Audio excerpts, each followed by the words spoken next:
Good afternoon to everybody here on Zoom and to those tuning in on Facebook Live. Welcome back to NGLCC LGBT Sip and Pitch Fridays. Today, we are very proud to present this program with our friends and our partners at Bristol Myers Squibb. A huge shout out and congratulations to BMS. On Wednesday, they were named as the 2020 BRG champ, the NGLCC and EY BRG challenge winners. And in fact, one of our presenters, Paul Shea, from that challenge is actually here as a judge today. So we are so proud of you, BMS, and we're so proud to present this session with you here today. My name is Sabrina Kent. My pronouns are she, her, and hers, and I am a senior vice president at NGLCC. And I was always at NGLCC LGBT Sip and Pitch Fridays and at all of our programs. Please go ahead and find yourself on Zoom. Select the rename feature either on the participants list or by hovering over the ... on your image here on Zoom to add your pronouns in next to your name like the judges and I have done here. That helps to make sure that we are creating the most inclusive environment as possible at NGLCC LGBT Sip and Pitch Fridays and at all of our programs. So we have some incredible judges here today. Lotus Gibbs, Associate Director of Professional Development at Bristol Myers Squibb. I just learned that Lotus is new to the team as of 6 months ago, and this is her first real NGLCC event. So Lotus, we're so glad to have you here with us. We also have Paul Ashley, Director of Strategic Engagement for BMS and an NGLCC board member, chair of our Strategic Planning Committee. It is also Paul's birthday, so everybody join me in wishing Paul a very happy birthday, Paul. Fellow Scorpio over there. And then finally, Paul Shea, who is the lead for the Pride Alliance PBRG at Bristol Myers Squibb, the winning PBRG from our challenge earlier this week. We are so glad to have you with us here, Paul. Thanks for being here. So before we jump into our presentations, just a quick overview of our rules and guidelines. Each presenter will have 5 minutes to pitch. There is only one presenter from each participating company. Judges will have 10 minutes for feedback and Q&A. Our presenters are not required to have a presentation, no problem. We're here to be informal, to provide real-time feedback to our companies to help them grow and scale and really hone in on their pitches. If you are not speaking, please keep your microphone on mute. That makes sure that we can hear everything that our presenters and judges have to share with us today. Our presenters, if they have a slide, will share from the screen from their side. So if you feel like you can't see it, just bump something into the chat and we will alert them to remind them that we can't yet see their screen. Lauren does not start the timer. Lauren, are you there actually? Can you make yourself visible? Hi, everyone. There we go. Okay, so you can see Lauren is keeping time for Team NGLCC. She provides verbal warnings at both 1 minute and at 30 seconds remaining. She has to do this verbally. We are in the Zoom technology world. We can't have a gong or a nice little ding. It has to be Lauren's voice piping through to keep us on time as she always does. This is a judgment-free zone. We are here in the spirit of collaboration to share feedback and grow together. So with that, the most important rule of all NGLCC Sip and Pitch Fridays events is have fun. So we are going to take it away to start with Cutting Edge Elite. And after you introduce yourself, and if you have slides, after you get them up, Lauren will then start the timer. Sweet. Hey, everybody. My name is Lucas Mendieta, and I am the president of Cutting Edge Elite. We are a national staffing agency for events with our main hub being in New York City. We've been in business for 13 years now, and we can provide anywhere from 1 staff member in a private party to up to 100 staff on a single event. And that can be anywhere from waiters, bartenders, and managers to promo models, brand ambassadors, and back of house staff.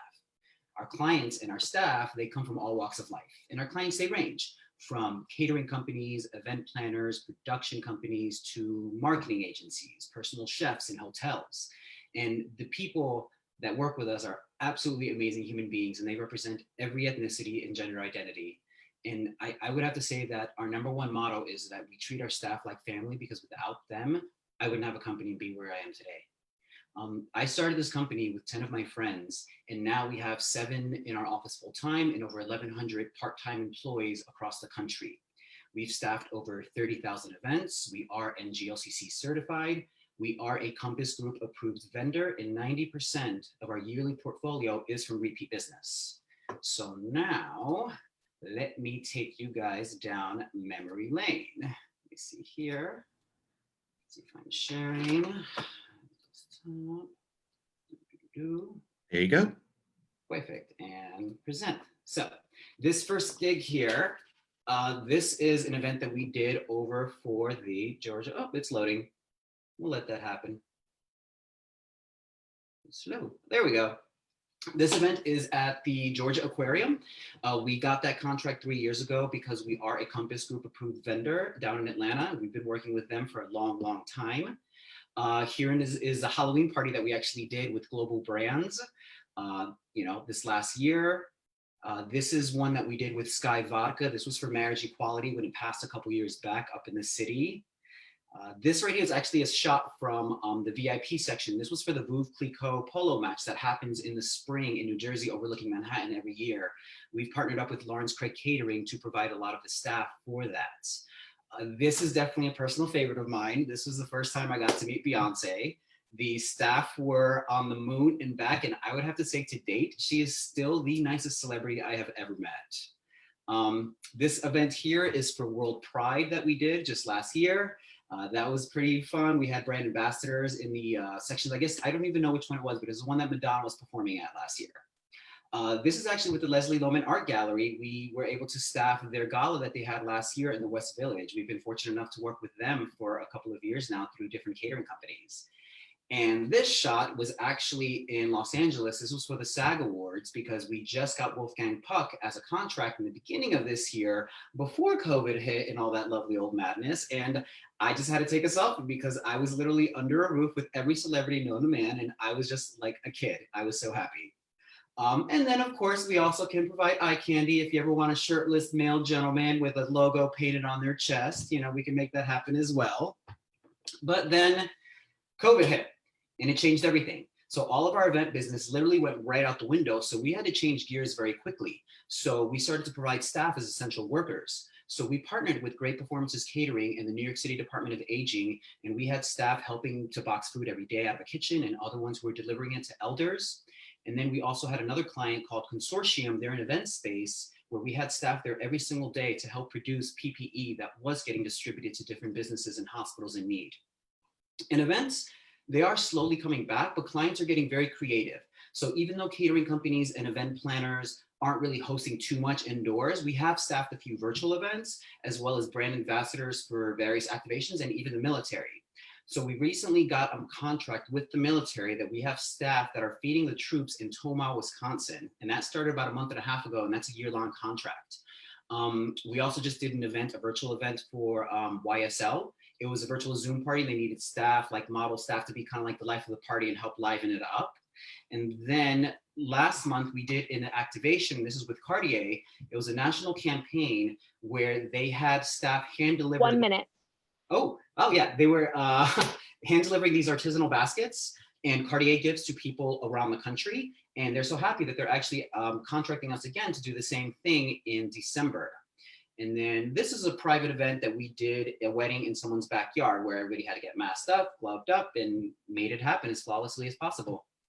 So given the circumstances right now, our ideal clients are people in marketing, promotional companies, because they're coming up with creative ways to elevate 30 seconds. their brands, and they need a company like ours to help execute their vision. We started in 2008 when the market crashed, so we are no stranger to what's going on right now, except for we have a little bit more experience under our belts. So now we just have to write it out and get to the other side. Again, my name is Lucas, and the company is Cutting Edge Elite. Thank you for your time. Lucas, wow. I don't think I know anybody who can say the first time I met Beyonce. So that's what stuck out for me in all of this. Yeah, But that was absolutely phenomenal. Thank you so much. It was great that you sort of showed us the before and after and how you've, the word of the year, how you've pivoted to adjust to the times. So Paul, as our board member and as our birthday boy, why don't you start with any feedback here for Lucas? Oh, sorry, Paul Ashley. You're on mute.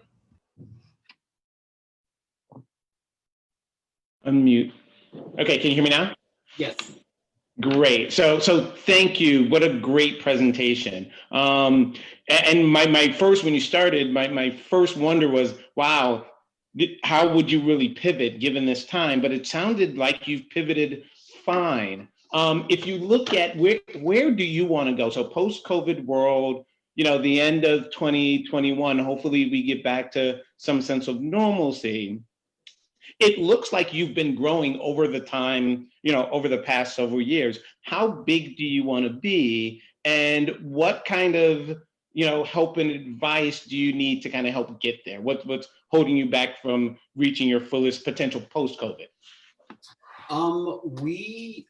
Definitely the goal is to be national on a much higher scale, because we started to go national about 2 years ago. So we really started to hit it in the beginning of this year. So even when COVID hit, when April 1st came, we were still ahead year to date, with us losing all of our events for March and April. That's how well we were doing and growing.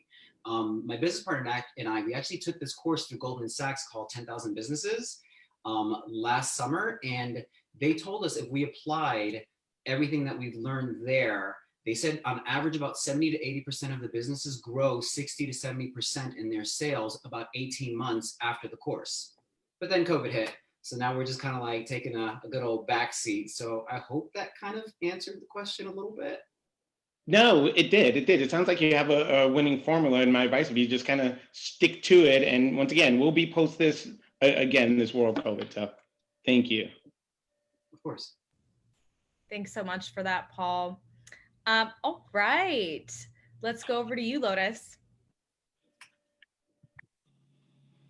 Lucas, thank you so much, especially the eye candy. I can never get enough of that, okay?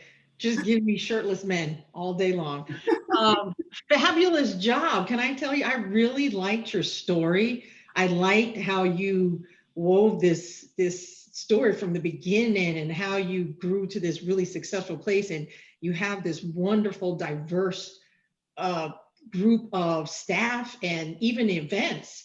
I felt like I needed you for a party, and you're really enthusiastic, and I think that really carries over.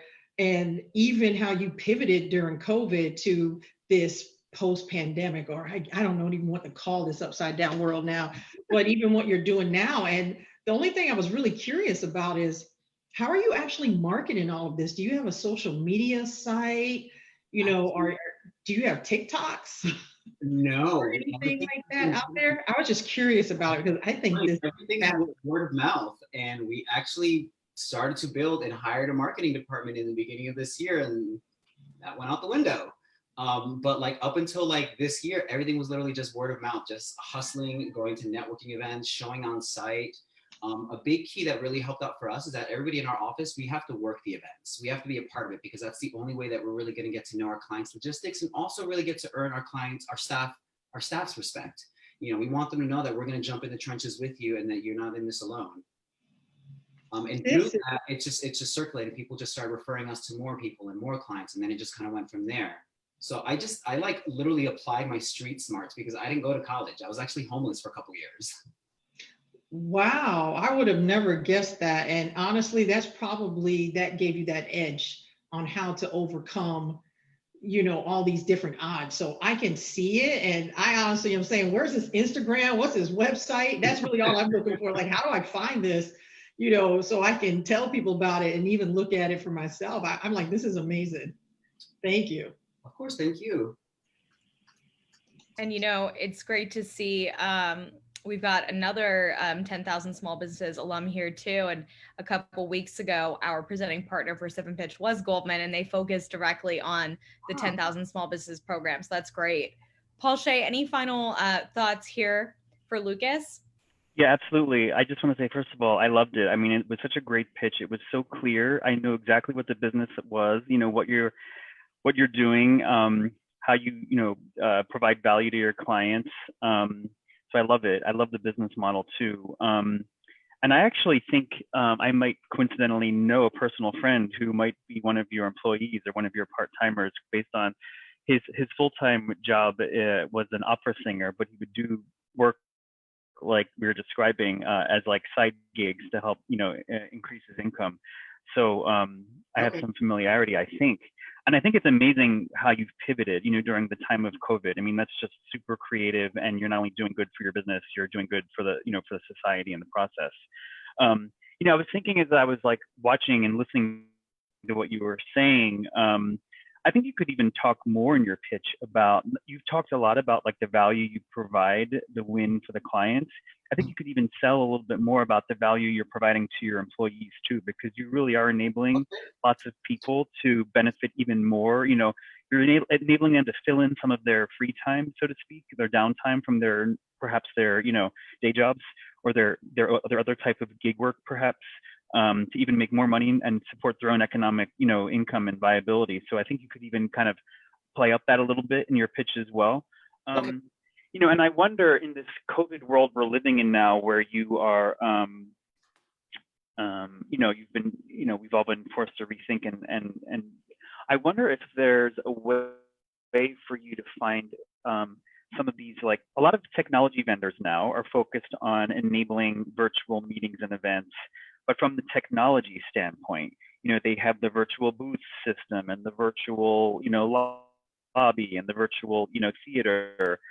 I wonder if you could find companies that specialize in that and partner with them to be their kind of, their partner in terms of feet on the street at the event to help the event, like keep it flowing, keep it moving. I was just at one of these virtual career fairs today. I won't name the group that did it, but it wasn't a great experience, to be honest, because I don't know that the attendees like knew what to do to navigate the booths and to engage with folks, the companies that showed up. And I wonder if there's a role a company like yours can play to provide, some additional manpower and women power and person power to make those virtual events more successful even. Oh yeah, no, we definitely have done things like that, and people have hired us specifically to bring that personality and that power to really engage and help the consumer from that end. So they're not kind of like, right, what's going on. Exactly, because the technology alone isn't enough to make it a good experience for folks. Mm-hmm. Yeah, and it's really awkward if you're in a Zoom meeting. It's like 15 seconds of silence, and everyone's looking at each other. Right. No, but I thought it was outstanding. Thank you.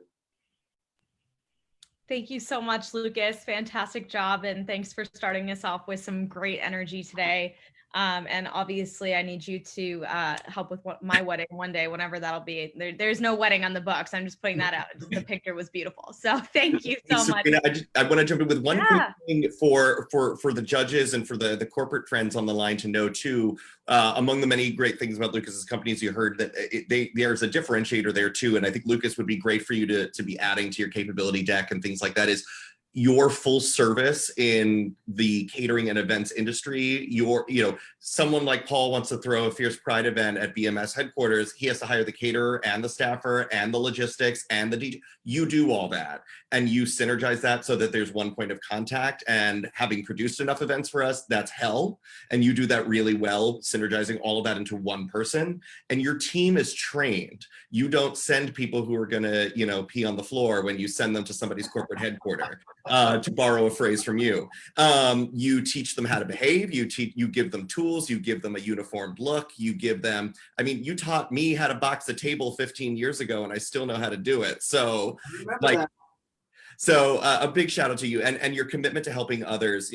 I full disclosure, everyone on the line, when Lucas was talking about like 5 friends around a coffee table 10 years ago, I was there. I was one of them in his Brooklyn apartment. And to watch what you've done since and to make as the amount of particularly young artists and actors in New York that you've given side gig work to that has allowed them to pay their bills and stay afloat through particularly really tough times like this is is commendable and is the kind of thing that puts you in good standing with partners, because they see that you're more than just a CEO, you're a human being. Yeah, thank you. Thank you, thank you, thank you, thank you. Thanks so much for that, Jonathan. And Lucas, fantastic job. Thanks so much for being here and being a part of Sip and Pitch. Of course, my pleasure. All right, we're going to turn it over to Braxton at Stealth Bros & Co. Braxton, take it away. What's going on, everybody? Okay, I have a presentation here for you all. Here we go. Okay. All right, so my name is Braxton Fleming. I'm the founder and owner of a company called Stealth Bros & Co. We are a luxury dop kit supply company that provides travel and at-home storage for your hormone replacement therapy or other medical necessities. This business was created out of my own personal need as a trans man. It was built on the needs of the transgender community. And as I was going through my transition, I realized that I didn't have anywhere to hold my hormone replacement therapy needs. And I was also seeing that other individuals didn't have that either. So I went to the store, tried to find something. There wasn't anything specific for us. So that's when I created this company, and it has tiered into other communities such as diabetic communities, IVF communities, and other injectable communities. But not only that, I created because I needed a way to help fund my own top surgery. Outside of being a nurse full-time, I wanted to do something that could give back to my community. And not only did I create this business that is helping them, but I wanted to give back to them. So annually, we created something called a Stealth Bros Support Fund, where we help transgender individuals in need with their surgery expenses or transitional needs yearly, which has been a beautiful thing. And our main mission here is just to create a safe, neat, and discreet place, and for our clients just to feel non-discriminated against. So our first product is our Junior DOP, which basically is a week-to-week DOP kit that you can hold all your syringes and your needles. This DOP kit is organized to the T, literally, and it's great for individuals who have a really hard time taking their injection. You may not be ready while you're at home. We still have regular lives just like everybody else. So this is a great product that you can grab off your dresser, and nobody knows exactly what it is. So that's the best part about it, is that you can go and take it when you're ready to, so you're not under that pressure that injectables communities do suffer from. Then we also have our original DOP, which is our main product, which is our second main product, which holds the bulk supply of your syringes, your alcohol pads, your Band-Aid box, whatever you need, personal items that you just don't want to throw in your drawer. You want to keep it discreet. If you're traveling, you want to be able to bring it with you. These are things that transgender individuals need on a day-to-day basis. Then our last product is our Stealth Sharp Shuttles, which is a sharps container that will neatly hold 20 used needle tips. So after you're done injection, if you're out, if you're at a family's house, wherever you may be, you can have this sharps container with you instead of having that huge orange container on your dresser or laundry bin, whatever people are putting it in, which, we want to make it safe for our clients, and we want to make it neat and discreet. That's our whole mission. So that's what these shuttles do for you. And you can slide this right inside the Junior DOP, and it fits perfectly along with your other medical needs. And then lastly, I have a video here that I wanted to share with you guys. So this just showcases our main Junior DOP and how organized our product is. It has a specific compartment for each item so that you can neatly have everything lined up for when you're ready to take your injection. Also, each one of our products comes with a non-woven bag you see to the left, which can also hold personal items to keep them lint-free. And it just gives a luxury feel to the client that orders from us. And that's it.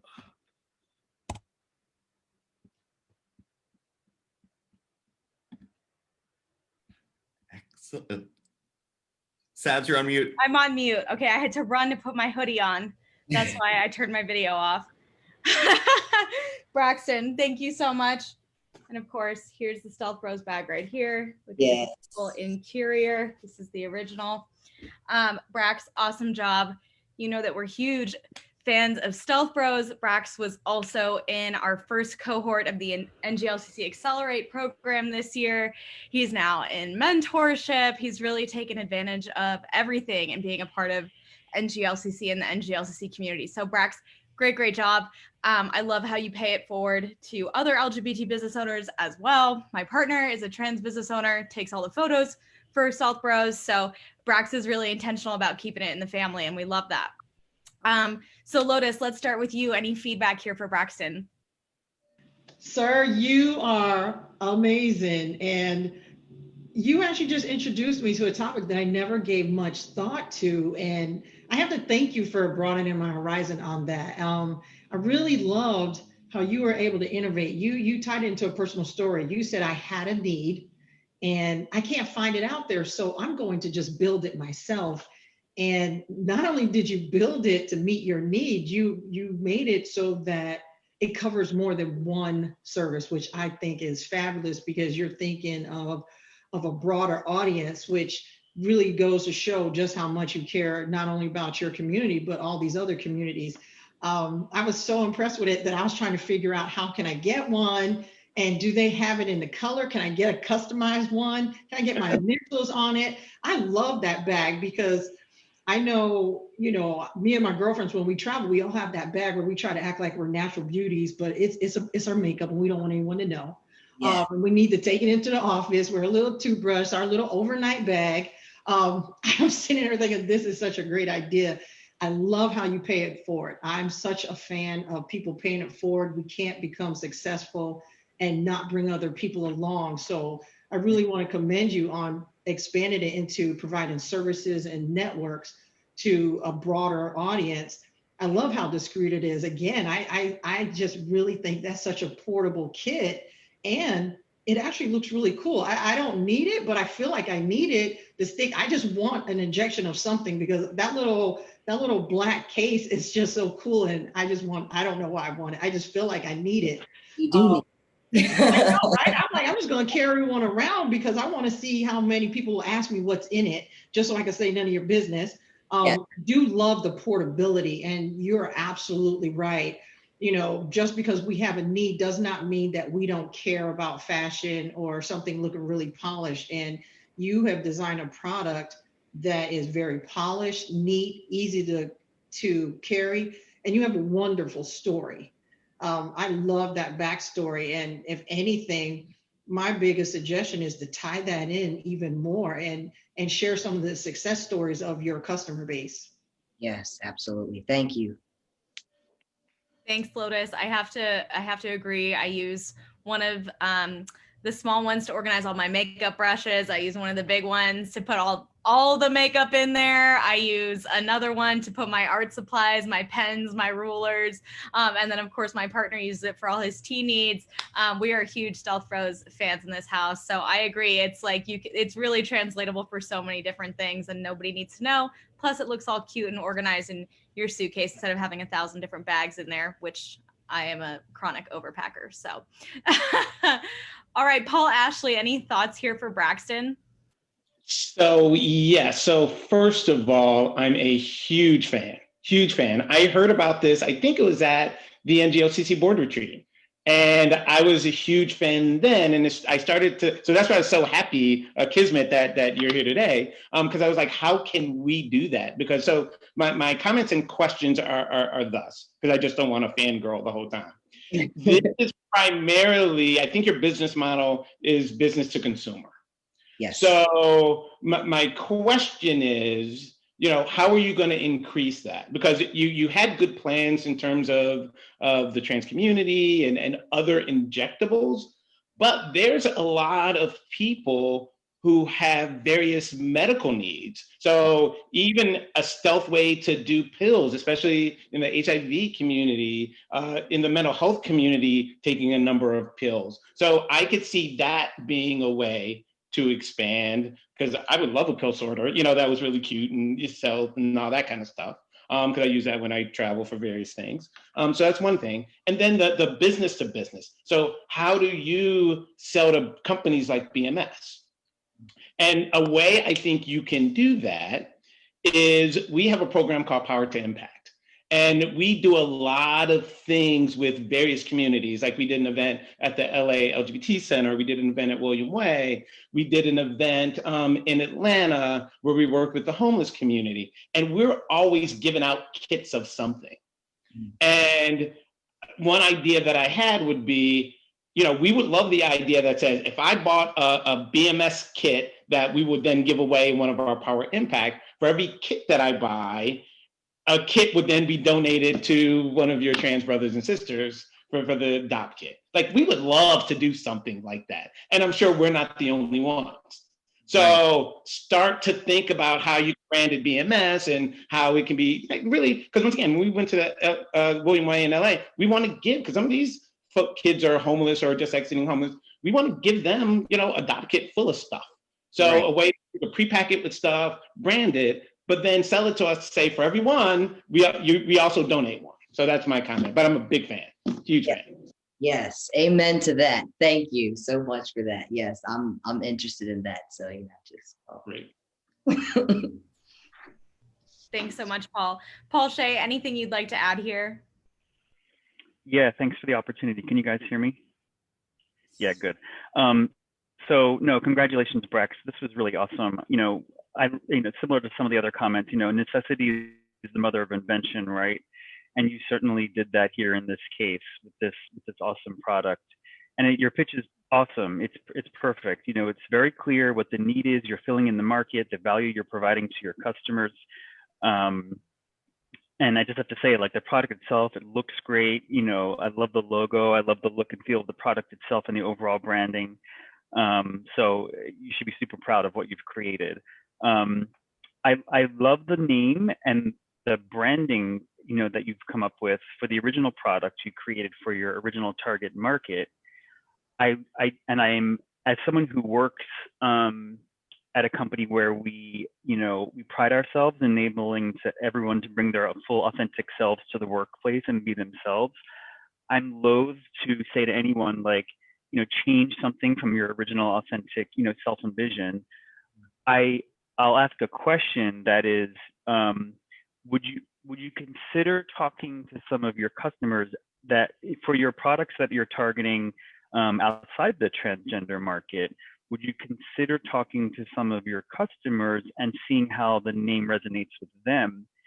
And maybe potentially keeping that name, I would say keep that name for your original target market, but would you be open to other brand names, perhaps for some of your other products that are that are targeted to other customers? And the reason I say that is I wonder if, in particular, the word bros could be loaded for some people.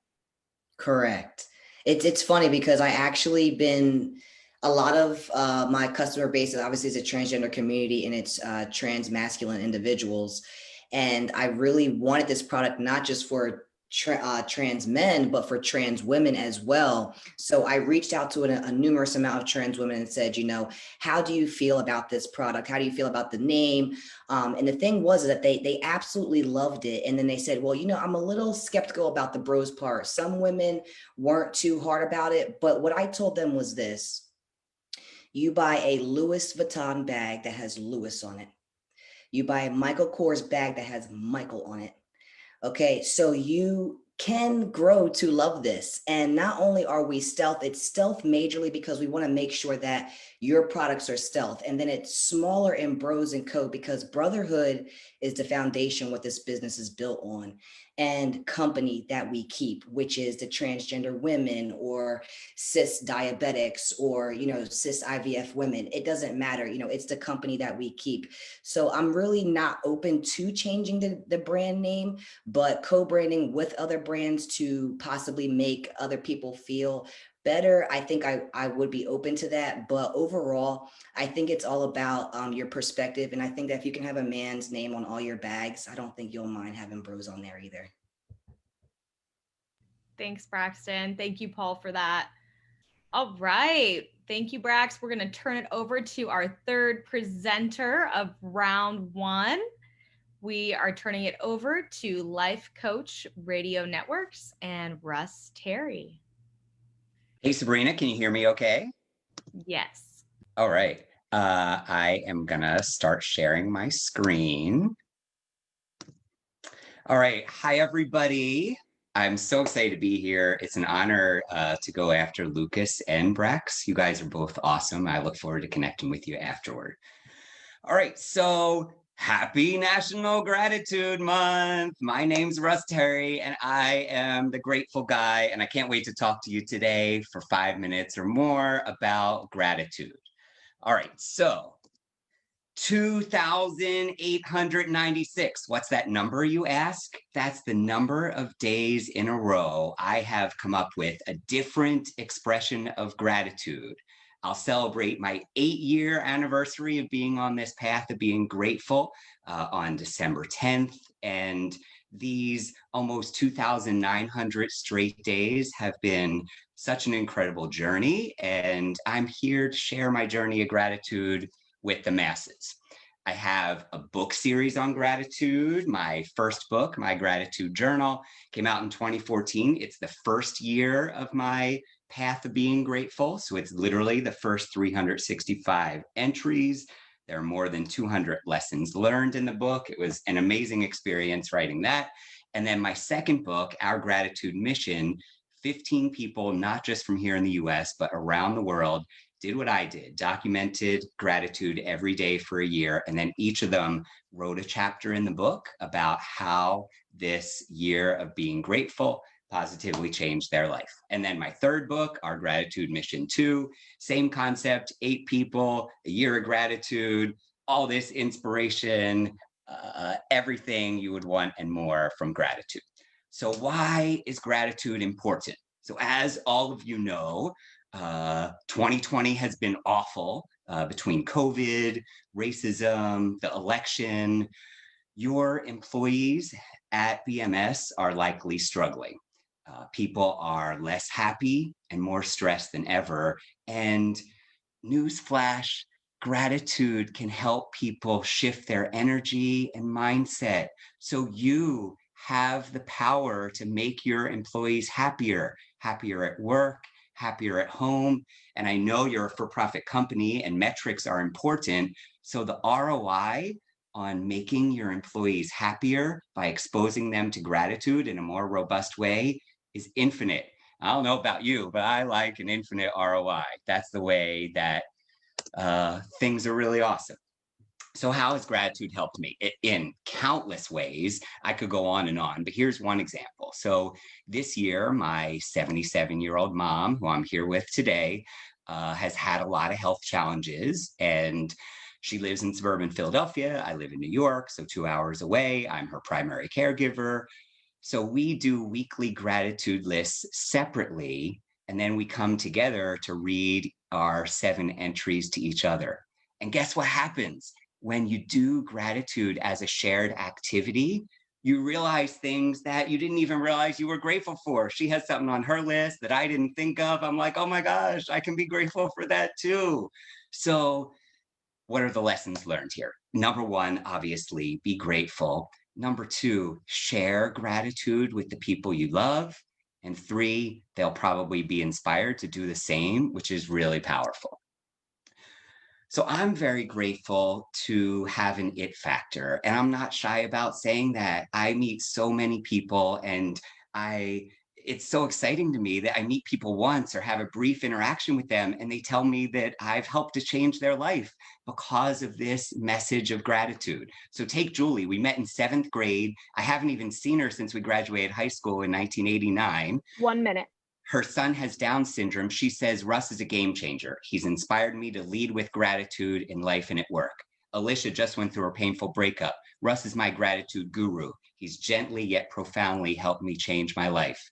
Jen, whose CEO was so inspired, he bought 50 books, 1 for each employee. After the seminar with Russ, I had a clear path to expressing gratitude and finding my true self. Here are some of the places I've spoken on this already: NASA, L'Oreal, the FBI, FedEx, United. So here's my call to action for the 3 of you at BMS and everybody on this today. I believe with all my heart that every company could and should have a gratitude expert speak to its employees. And I'd love for that someone to be me. Thank you. And I can't wait to hear what you have to say. Thank you, Russ. And I am grateful for the positive energy and the smile that you brought to my face today. We have Unity Week coming up next week. It has been a very long week, but I am grateful for the energy that you brought to this space. So thank you so much. You're Paul welcome. Shea, My pleasure. yeah. Paul Shea, let's start with you. Yeah, sure. Thanks, Russ. Well, I have to say, even before you started and we were all chatting before the program started, I noticed your T-shirt right off the bat, put a smile on my face, and your overall just general energy and positivity is infectious, and the way you present yourself and your product. So, kudos to you for that, because in these challenging times, we can all use that for sure. And your message resonates. It's very powerful. It's very simple in a good way and clear.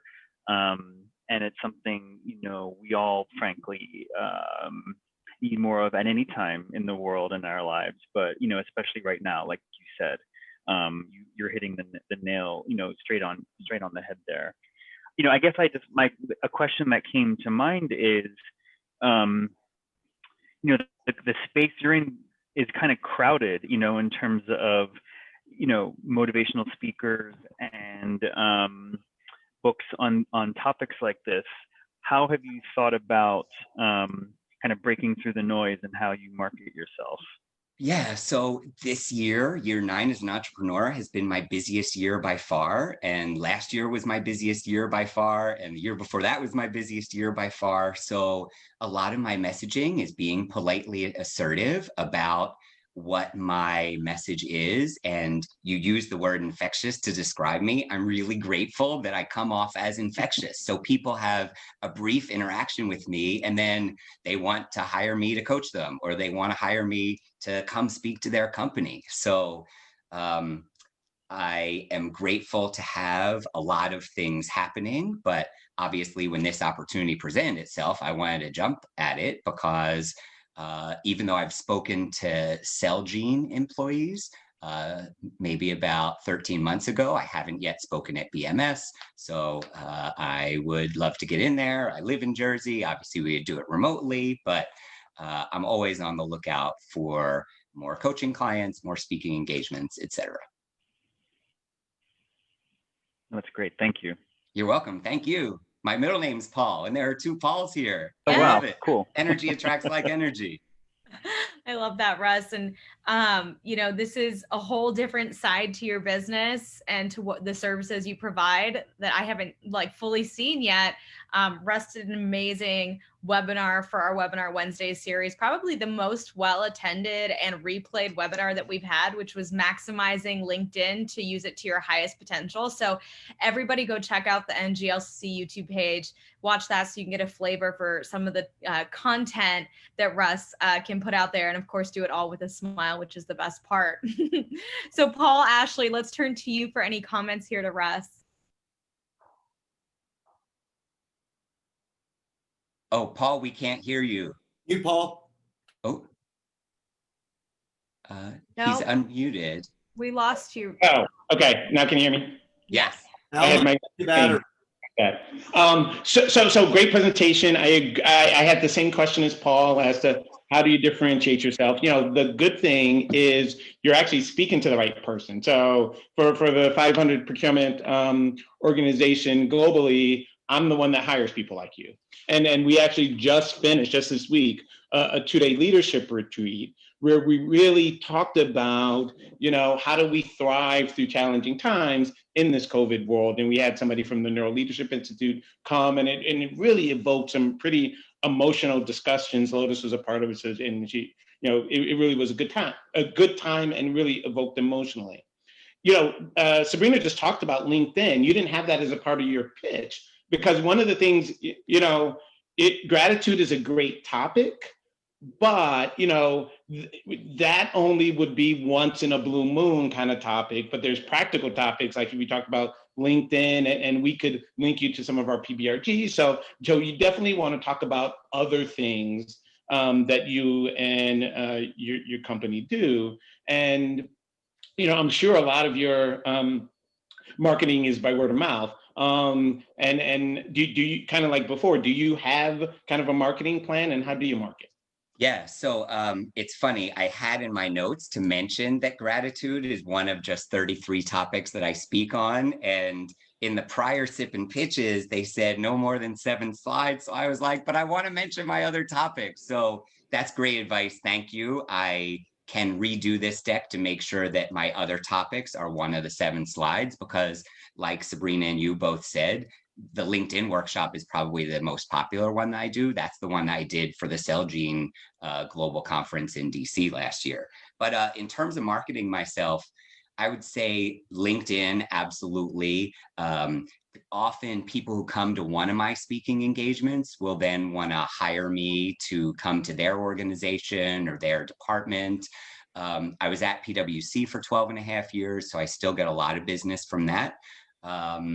And I'm politely assertive in promoting myself. So when I meet someone, we start talking, and then I say, well, I could come speak to your company on this or on that. So I'm grateful to have a booming business, but as you can imagine, I'm always looking for more. Awesome. Thank you. You're welcome. Thank you. Thanks, Paul. All right, Lotus, any final thoughts here for Russ? So Russ, I am grateful to have made your acquaintance today. So I'm hoping I'm using the word of the day. This is actually really a timely topic. And, as Paul had mentioned, he did a session this week and he inspired me so much that I actually shared a story that I never tell anybody, not even my tribe, because I've always felt like I had to carry this burden by myself out of shame, guilt, and failure as a parent. So I said it, and it was the weirdest thing for me, but I felt all this pressure come up off of me. So I'm a big fan of people doing self-care and really leaning into being grateful and just being happy to wake up. And I'm sitting there as you're doing the presentation. I'm like, did he do a TED Talk? Because he even had a call for action at the end, which I thought was I think that's great. I love that because that's always my first thing. Well, where can I get more information about whatever it is you're talking about? And what actually asked me, what I started questioning is, I think this is great. And I heard what both of the Pauls asked, about your marketing. But as a Black woman, all I was sitting here thinking is, does any of this apply to my community as a Black person? Because, I'll be frank, I think I love this. And I'm always a fan of listening to a lot of people, but I know there's other people who say, well, that just sounds like more white people talk and more white people problems. That doesn't affect me. So how diverse is your audience? And do you want a diverse audience? And do you have those stories to talk about? It fits everyone. And I see the book, so clearly you've answered that. Yes. question. So Lotus, you'll be happy to know that of the 15 authors in our gratitude mission, 6 are Black women. So 40% of the authors sold. are not just Black, but Black women. And I'm sold. Paul should have had this book delivered to me at the end of this week's session. Like everyone on that call should have had that. So Paul, I need you to get on your A game and get us some books. I need some actual tangible stuff to read. Love it, Russ. I actually want to even try to look and see if I can get this book for my son, because I think this is just another opportunity to help him deal with his stress. So thank you for all of this. Well, you're welcome, Lotus. That warms my heart. Diversity is something that, and anti-racism and especially anti-Black racism are all things that are really important to me. And I've been doing a lot more work in that space this year, as you can imagine. So we are 100% like-minded. And I assure you with all of my being that I am on a mission. I'm going to connect with you on LinkedIn after this, and you're going to see that my headline is Coach and Motivational Speaker on a mission to eradicate racism and increase diversity.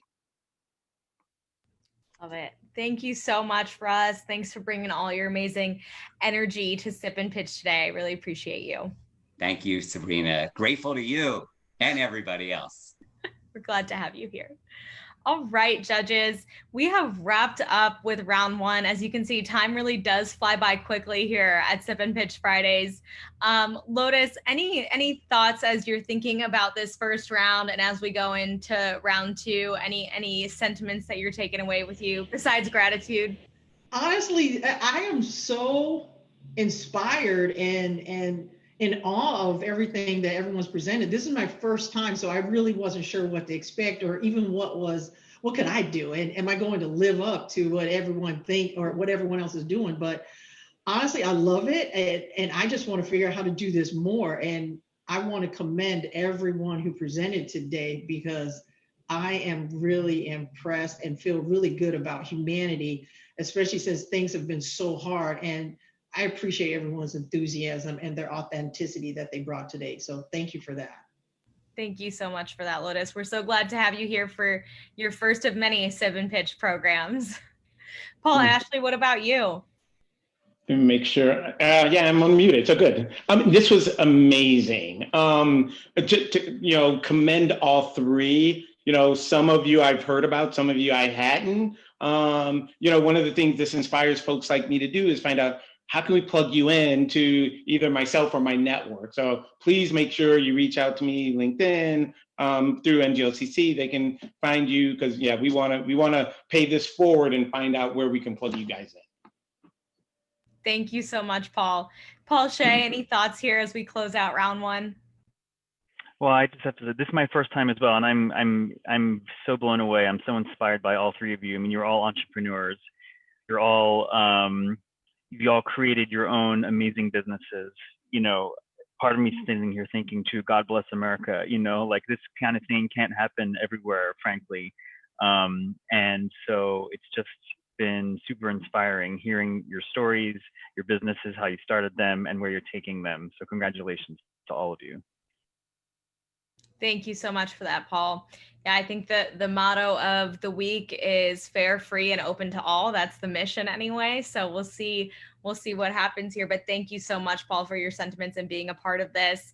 All right, we are about to move into round two. Between now and then, we're going to take a little break and you'll join us back a few minutes past the hour. So stretch. We're getting close to the sipping portion. Do not leave because we've got an awesome community and conversation coming up as we think about NBIC Unity Week, which is just up ahead. Jonathan will drop in the link to Unity Week. BMS is actually one of our presenting sponsors for the week. So we hope that you will be able to join us next week for a week of free programming between the National Business Inclusion Consortium organizations, spirited by NGLCC and our colleagues at WeBank and our other diverse chamber partners. So make sure you take a look at NBIC Unity Week programming during this quick break. We will be back a few minutes past the hour to start round two.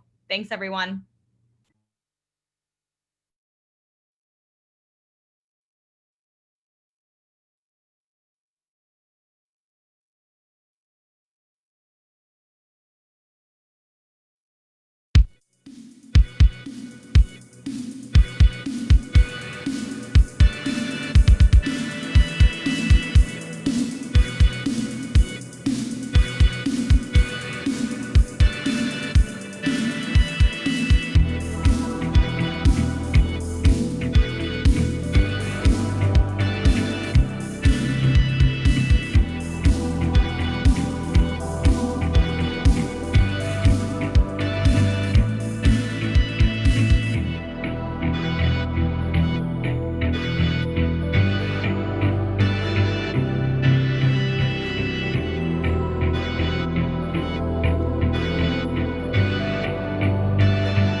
Good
afternoon. Welcome back to NGLCC LGBT Sip and Pitch Fridays.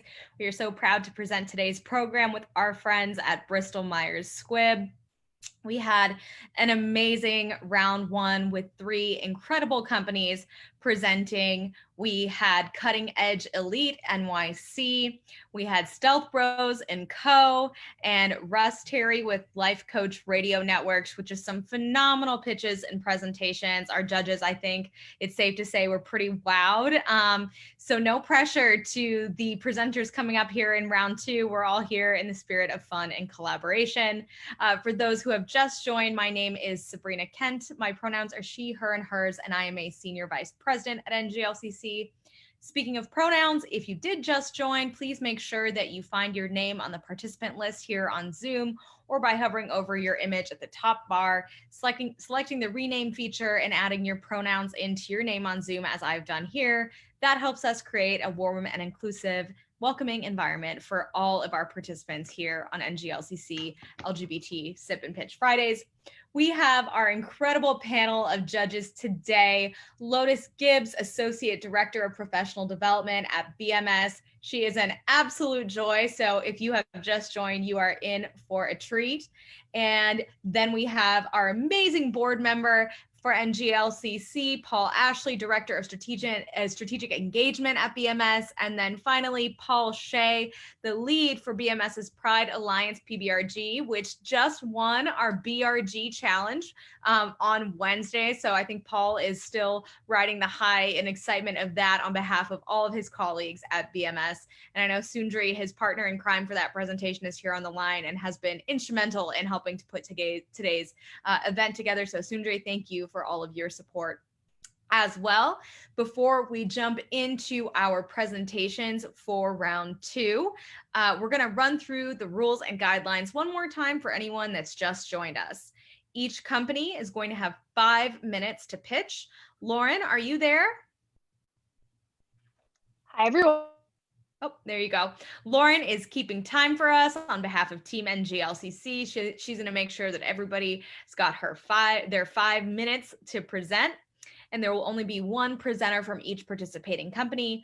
Our judges will have 10 minutes for feedback and Q&A, and no presentation, no problem is the motto at Sip and Pitch Fridays. We are here to provide real-time feedback, whether formal or informal, to help our companies learn, grow, and scale. Remember that if you are not speaking, please mute your microphone. That allows us to make sure we can hear everything our presenters and judges have to say. Lauren is going to give verbal warnings at both 1 minute and at 30 seconds remaining. We're in a Zoom world. Ding sounds don't work, gongs don't work, so just bear with us. Lauren is going to slightly interrupt you. She'll do her best not to, but that's how she keeps us on time. Remember, this is a judgment-free zone. We are here in the spirit of collaboration, and as always, most importantly, we are here to have fun. So with that, we are going to take it away with our first presenter of round one, Zaylor Stout and Associates. Take it away, Z. Thank you so much, judges, for participating today. My name is Zaylor Stout of Zaylor Stout and Associates. I'm the founder of this incredibly boutique employment law firm with locations in Minneapolis, Minnesota, as well as Pasadena, California. How I like to describe our practice is as follows. We have two wings. We have the proactive wing, and then we have the reactive wing. The reactive wing, we represent our clients at the traditional legal standpoint. So that's in regards to employment matters. So that will be sexual harassment, discrimination, wrongful termination, and wage and hour issues. Whether you are a client that receives a demand letter or receives, formal notification from the court that there's a legal action that's being filed against your organization, we can represent you throughout that entire process, whether it goes to mediation, arbitration, or litigation in state or federal court. Now, in that sense, we're your traditional law firm. The proactive aspect is what really sets us apart. Prior to becoming an attorney, I actually served as an outsourced HR consultant for 10 years to roughly 350 companies nationally. And in that capacity, I provided advice and guidance to entry-level managers all the way up to individuals in senior management, conducted thousands and thousands of unemployment hearings, wage and hour disputes with state and federal agencies, as well as tons of manager supervisor training, as well as workplace investigations. So where we found our sweet spot with larger organizations is in regard to this context, because our firm actually has 3 certifications: LGBT certified, minority certified, as well as disabled owned certified. So for our larger clients that already have existing relationships with larger law firms, how they like using our firm is in regards to workplace investigations. So let's say there's a complaint in regards to sexual harassment or disability discrimination in the workplace against a member of the management team. It will be, you don't want there to be any type of impression of any bias if HR were to conduct this investigation, since they work with HR and members of the management team on a daily basis. So this would be an ideal situation to get an outside firm to come in and do that investigation, especially with our certifications, because we're able to provide that necessary personal connection with the complaining party, so that they know that we're there to look out for the best interests of the employee under those circumstances, and to ensure that their rights aren't being violated, and to be independent arbiters in regards to what's going on in the workplace.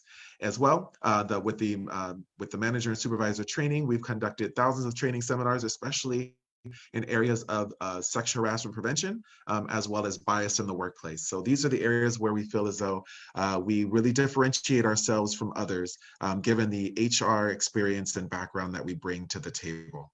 So with that, I'd like to open things up for questions for anybody that has any. Thank you so much, Z. We're so glad to have you here with us for Sip and Pitch Fridays. Paul Ashley, birthday boy, let's start with you. Hey, Zaylor, good to see you. So in full disclosure, we know Zaylor is a friend to Team BMS. And you didn't even talk about your great book, Gay in 50 States. So I thought we were going to talk about some of that as well. But I love hearing about the work that your law firm does. And full disclosure, when in another life, when I worked for another pharmaceutical company, from a procurement perspective, I own legal. So I actually know a little bit about this space. So a couple of questions. Who do you sell to? Or who do you want to sell to? Is it the general counsel in the corporate law department? Is it HR? Or is it the big law firms? Because if you look at BMS, we have we probably deal with hundreds of law firms in the local markets, in the local states. But from a corporate perspective, I think I know dangerous enough. I think we deal with 40 big law firms. so Yeah. that we have a preferred supplier program. So given that construct, where should I then introduce you? What would be my easiest route? Well, it depends on the wing. So if we're looking at the proactive wing, that would likely be human resources, since human resources would be dealing with internal workplace investigations that have not gotten to the litigation sphere yet. If we're looking at the reactive wing, then it would be your internal legal department, or any of your tier one suppliers who want to maintain and hold the litigation piece, but then want to make sure that they're doing their due diligence to ensure that they're mitigating any type of risk. And so they can have, and so my firm has been hired by other law firms to do workplace investigations that haven't gotten to the point where there's litigation, but that there's already oh, I set my timer. I guess I was early. And so, so those would be, so the three that you've outlined are the best three. Yep, and the one thing you want to think about, because there aren't, especially in the big law firm space, any minority law firms at all, how do you set up your kind of business case and business proposition where it's easy and the big law firms trust you enough that says, I'm going to carve out this piece of business, and then you go in, if the law firm comes in to pitch and says, I already have a relationship with Zalar, I'm going to give his firm 10% of, because they'll represent in these areas, and then I get that as a tier one. That then helps me because I have a big diversity goal that I'm chasing now for diverse Fed. So just a thought. No, this is definitely helpful. Absolutely. Thank you so much, Paul. Great. Thanks, Ada. Thanks, Paul. Thanks, Z. Lotus, any thoughts here for Z? Well, Zaylor, thank you so much for sharing your story about your firm. I really appreciate it. My ex-husband is an attorney and they have a firm, and they kind of they're probably more in the proactive space. Okay. And so when you were talking about it, I like everything you said. Obviously, this is more of a serious topic because people have to have a real legal need for your services and that's a unique space. And all I could think about with this was, with your proactive side, how are you paying it forward in that community especially during COVID times with all of and I don't know if you even mentioned it or not, I might have forgotten it, but I'm thinking about all the people who have lost their businesses. Over 60% of minority-owned businesses are never coming back because of the inability to negotiate, new leases and so forth. And some of them I think some of them are being scammed and being forced to adhere to something that actually is not true. But also I'm thinking about all the people of color and the low income areas of people who are losing their houses because they don't understand the foreclosure, or between, foreclosures or even getting kicked out of their apartments because they don't know what the actual laws are, and they're being told and they just react because they're not educated. So I think I was just curious about that. If you have any, advocacy for that particular community where you do some of the pro bono work.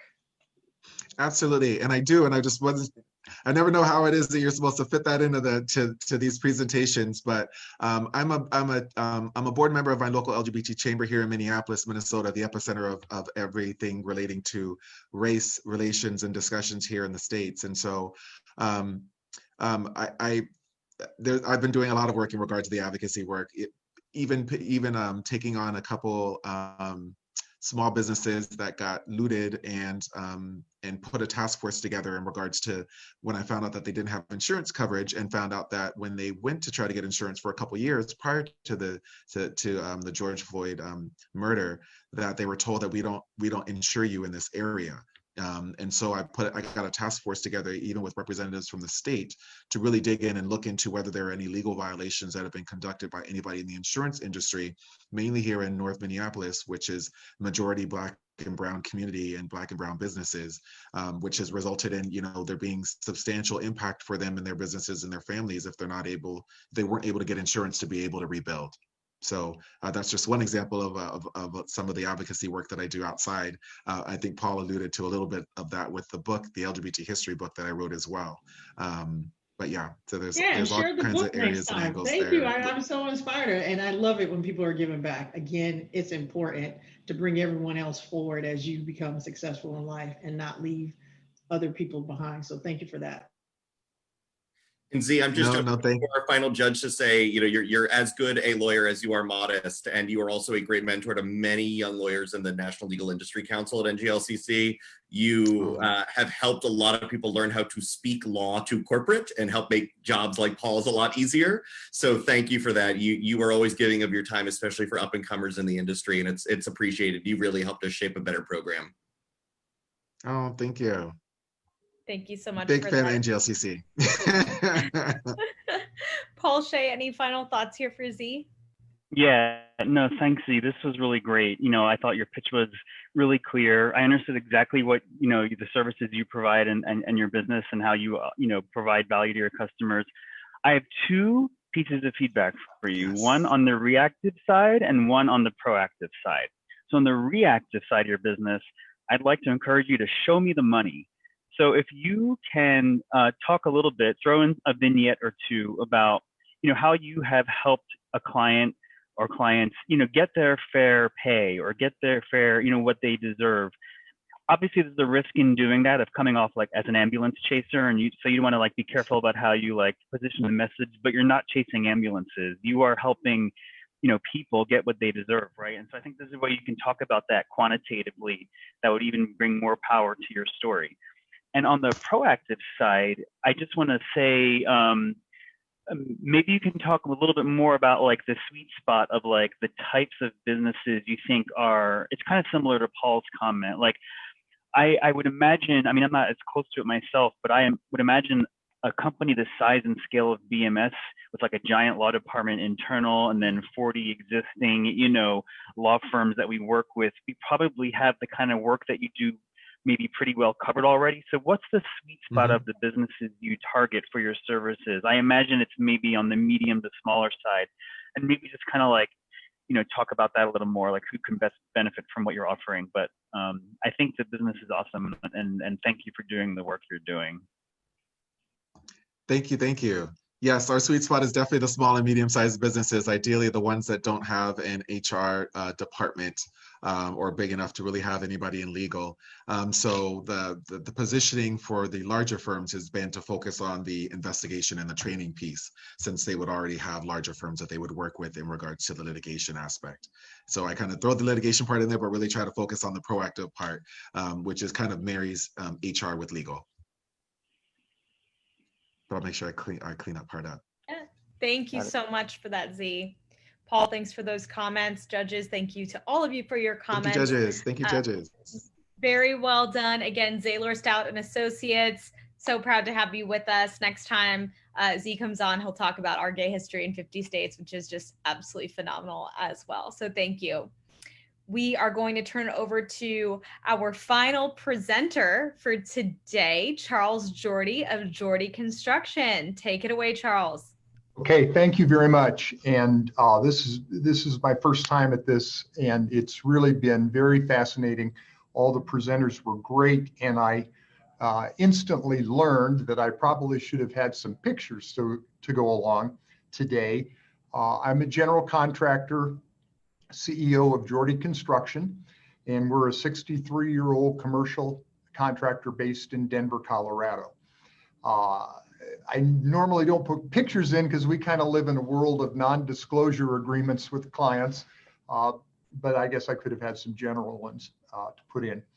At any rate, we are based in Denver. We've worked in 15 states around the United States so far, mostly central United States and the West. We are just completing our licensing in California, which has been a bit of a challenge, and we're going to move into that market. We perform a wide variety of construction services, new buildings, remodeling, build outs, additions, and infrastructure upgrades. We have kind of three major market segments, that being financial services, telecommunications, and the aerospace industry. And within all of those, particularly telecommunications and aerospace, we wind up getting involved with some very technical construction projects.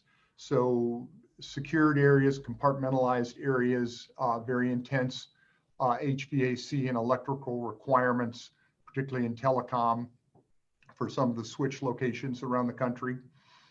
Additionally, we have a real strong background in restaurant and retail, and that the restaurant's kind of taken a hit. We had a few large projects crater with the start of COVID, but over the years, we've built many, many restaurants around the country, and we really enjoy that, the creative aspect of the hospitality business. We're about 60 employees strong, about 35 million a year, and we're very, very involved in our community here in Denver with LGBT community and with underprivileged individuals. Particularly, we work with a homeless youth population, both financially and employee participation. I think if we have a strong suit, I'd say it's that we are well equipped at pre-construction and estimating services, so we can assist our clients, design professionals, to really figure out a job before it starts in terms of budgeting, duration, regulatory issues that come up with building departments, health departments, all kinds of things, and constructability. So everyone can really have a good idea what's a project going to look like, cost, and finish up before you start shoveling. So that's about it. I kind of rushed through it here, but I'd open it up for any questions. Thank you. Jonathan, I think you have something you might want to say here. Well, just an acknowledgement for Charles to say, hey, friend, and thank you so much for doing this. And to acknowledge, similarly as Z, you have been instrumental help, not just in being a role model with your own company, but you have helped mentor others. You've helped us grow from the very first sketch on a napkin about having a construction council at NGLCC. You helped us advise how to make that work, and hopefully it's worked for you. I hear you've recently had some very big wins in the financial services space. So congratulations to you. And also, a big thanks for becoming one of our NGLCC Platinum Circle corporate partners. You've taken a big leap and become a real role model for other scalable companies to say, you're not just a part of it, you're making a better ecosystem. So thanks for all of that. And I know the judges will love to offer some feedback and hopefully get you building the next BMS headquarters somewhere. Thank you, Jonathan. Thanks, Jonathan. Charles, we're so proud to have you in the NGLCC family, and so glad to have had you go through the Accelerate program earlier this year, and really just be a part of the organization from every level. So thank you for that. Paul Ashley, let's start with you for some judging feedback here. Yeah, this is great. Thank you for that pitch. I haven't had the pleasure of meeting you in person, but I can't wait until that happens. So great, especially you don't hear a lot of LGBT suppliers in this space. So, and especially as large and as successful as you are. So just commend and kudos. So a couple of things when I put on my BMS hat, I wondered two things. One, from the pre-construction and estimating, have you marketed broader than just kind of your sweet spot of financial service, telecommunication, or aerospace? Because no matter what the requirements are, the estimating of that, is something that I know kind of goes on either from the people in our office, our facilities team, or they kind of use their teams. So that's something I could see you kind of introducing you to the right people at BMS. So, let's think about that. And then the other kind of question is, and Sabrina talked about, and Jonathan Lovitz has had the pleasure of being in our brand new building that was opened in, I think, 2018 in Princeton Pike Road in New Jersey. Beautiful glass building. And, with the acquisition of Celgene, we've hired, we're still busting at the seams. But given COVID, and given the ability of folks to surprisingly be effective at home, we've now come up with we're not going to go all virtual, but the CEO has come out and said, with the, depending on your team, you can work 50% at home. So that's really going to change depending on how we look at our office space. That's really going to change that. So, and I don't know if that's going to mean we're not going to need to build like they were thinking. I know we're looking at renting a couple of things. Are you guys prepared, especially when you come to office space? Not really lab, because that's going to continue, but I don't know how much of a business is office space. And then how are you thinking about pivoting? Because office space is going to look very differently in the future. Very interesting. And yes, office space has probably been the weakest segment of our work this year after March 15th or so. I agree with you 100%. I believe that the majority of companies, particularly larger, are going to keep a certain percentage of office and work in a different way. We have done already some retrofitting in some offices here to accommodate more spacing, separating of areas, more cleanliness and safety. So that's kind of remedial work, you might say. I think in terms of pivoting, I feel fortunate that we have had some success and ability in certain areas that aren't just office, that are more production driven. I don't know if that answers the question, but yes. I think we certainly, just give you an example, in the aerospace industry, it's on a roll. I haven't seen it this busy for 20 years. So I know it's odd, but there are segments moving forward. Great. Thank you. That's great. Thanks for that, Paul. All right, Paul Shea, any feedback here? Yeah, no, this is great. I want to echo, what Paul said. It's great to see an LGBT owned business in this space, because it's not one that you hear much about. So kudos to you. I was one, and your pitch was great. I really, I fully understand the business, and no, you did a great job with that too. I was thinking as you were describing it, I wonder if there is a possibility for you guys to expand and grow, marrying two of the passions and capabilities you already have. One, your highly technical expertise in certain markets, but also with all the great work that you're doing, giving back to the community, with your work with the homeless youth. I wonder if there's a way for you guys to expand more into like institutional housing or institutional type, or government type opportunities that maybe you haven't, I don't know if you've considered previously, but I wonder if there's a way to leverage those together. Boy, that's a great idea. We've never really gone into the housing market whenever there's an opportunity, particularly around here, to assist nonprofits, especially kind of like I've described. We'll do anything in the world to get the job and do the job, most of it for a reduced or no fee, because we feel it's really important and the team really enjoys it. And I'd love nothing more than to market and work on worthy nonprofits around the country. That would be a dream come true. Yeah, it could be a great opportunity for you guys. I mean, you're already killing it. If I did my math right, 35 million and 65 employees, you're making a lot of money per employee. So that's great. So congratulations. Thank you very much.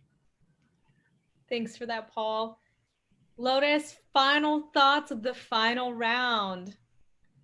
Charles, that was such a great job. As someone who has zero understanding of the construction industry, I was sitting there saying I have zero feedback for you, but I did have a few questions because I thought it was so interesting. Because as you started to speak, I felt like you were like Zaylor. You were being modest, and then as you spoke, I'm like, wait a minute, he's doing more and more, and he's really successful.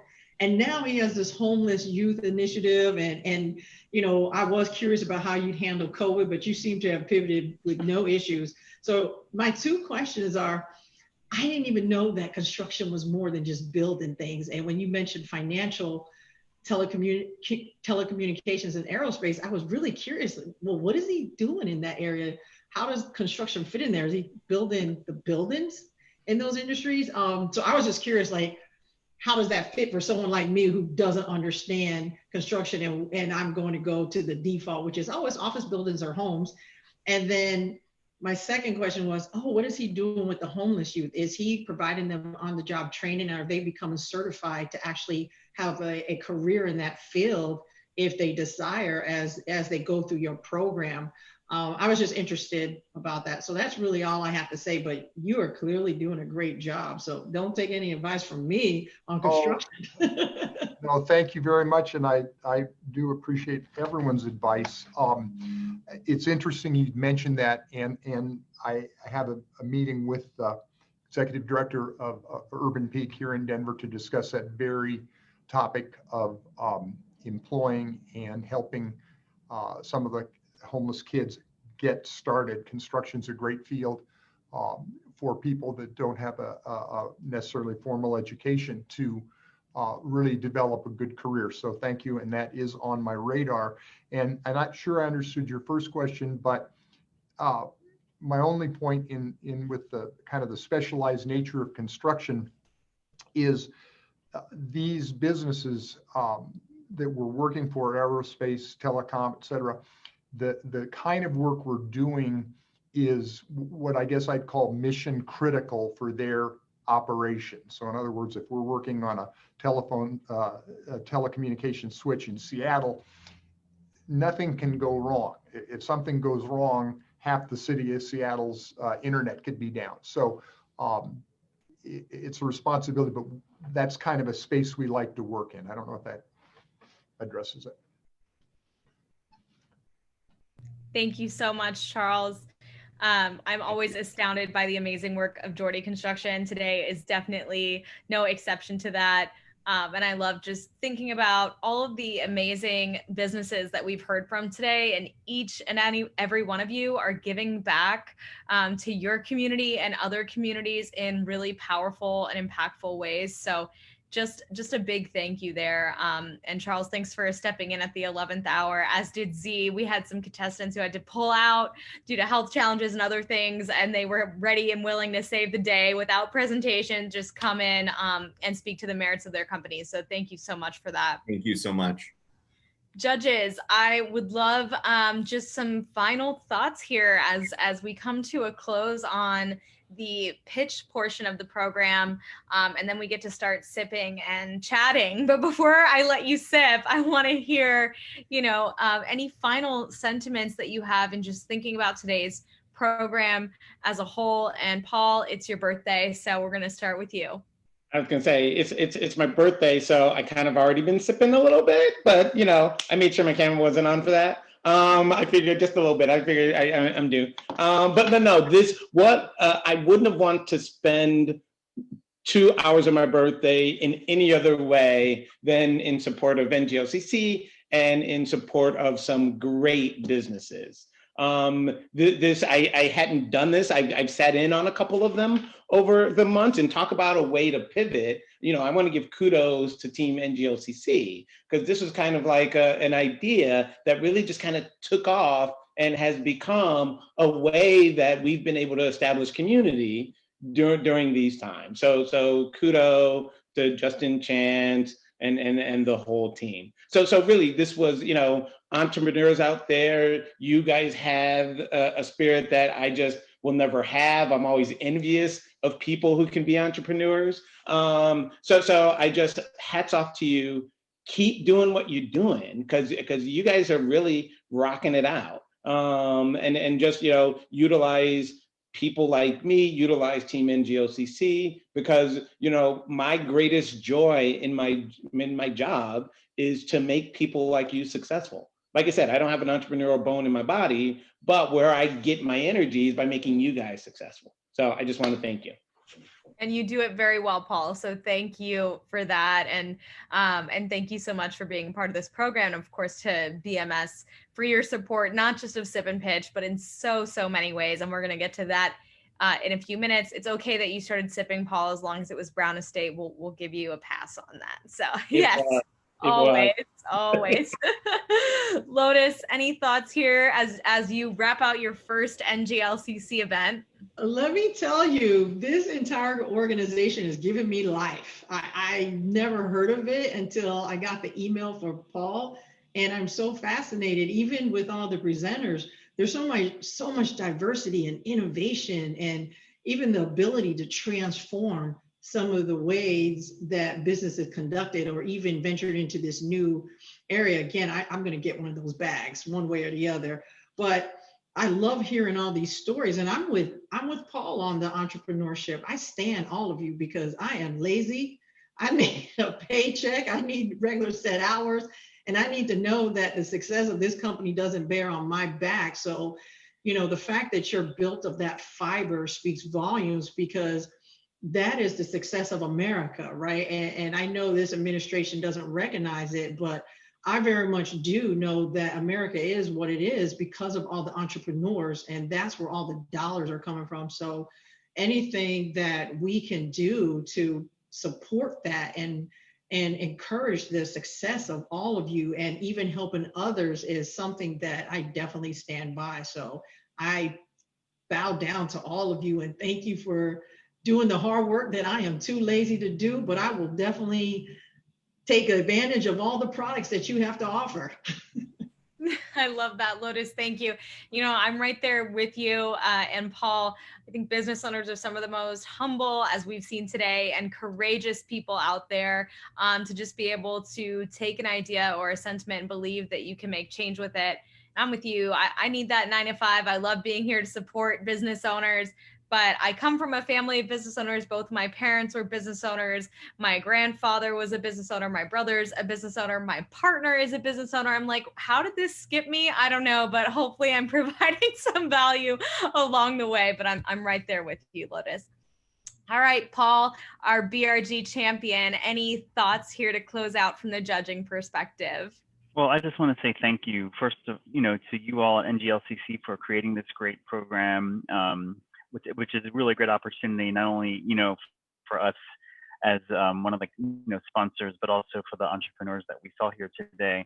And I want to say thank you to the entrepreneurs, because it takes guts not only to run your own business, as you guys just said, but to get up in front of a bunch of strangers and have them give you unsolicited, or I guess solicited, but, feedback from all different directions. I learned a lot from all of you. So thank you for your taking the time to be with us today, and for all the great work you're doing out there. Thank you so much, Paul. And thank you to each and every one of you, our 2 Pauls and Lotus, for being incredible judges today on behalf of BMS. I know that you did the BMS family proud, so we're very, very glad to have you here with us. So don't go anywhere. The sipping really does begin. I'm going to go pour a glass of wine. We're going to be back here in about 3 or 4 minutes to start community and conversation. This is where we can take some time to reflect as a group, share some space, talk about some amazing things ahead, including NBIC Unity Week.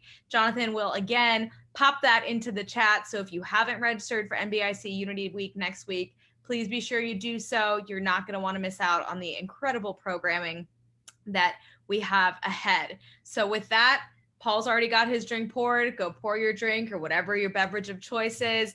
Don't go anywhere. We are going to be right back for community and conversation.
Okay,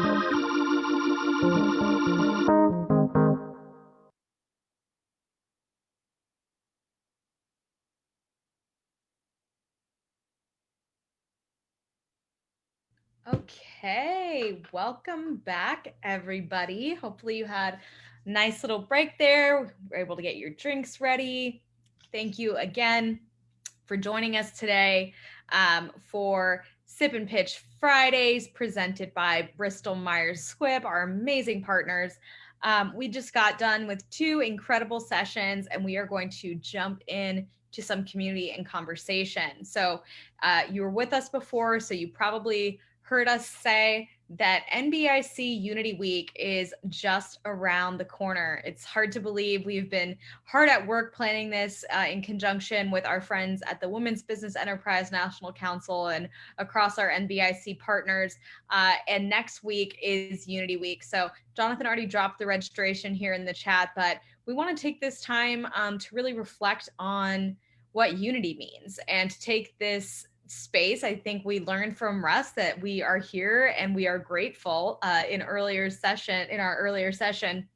So now we're going to take this time to reflect as a group and just have a little conversation on unity as a theme. So the first sort of discussion we're going to have here is what is a meaningful collaboration in your life and why? So Jonathan, if you want to put us all into Brady Bunch style conversation, there we go. Love it. And if you feel so, can unmute yourselves as we want to chat as a now.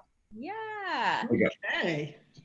So I would just love to open it up. I have done so much talking today, but I would love to just open it up and feel free to unmute yourself. What is a meaningful collaboration in your life? Oh, Lucas, I love it. You've changed perspectives. We're in a different part of your house now. I'm loving it even more than the last. This is great. But who wants to start? What is a meaningful collaboration in your life when you think about unity? Don't be shy.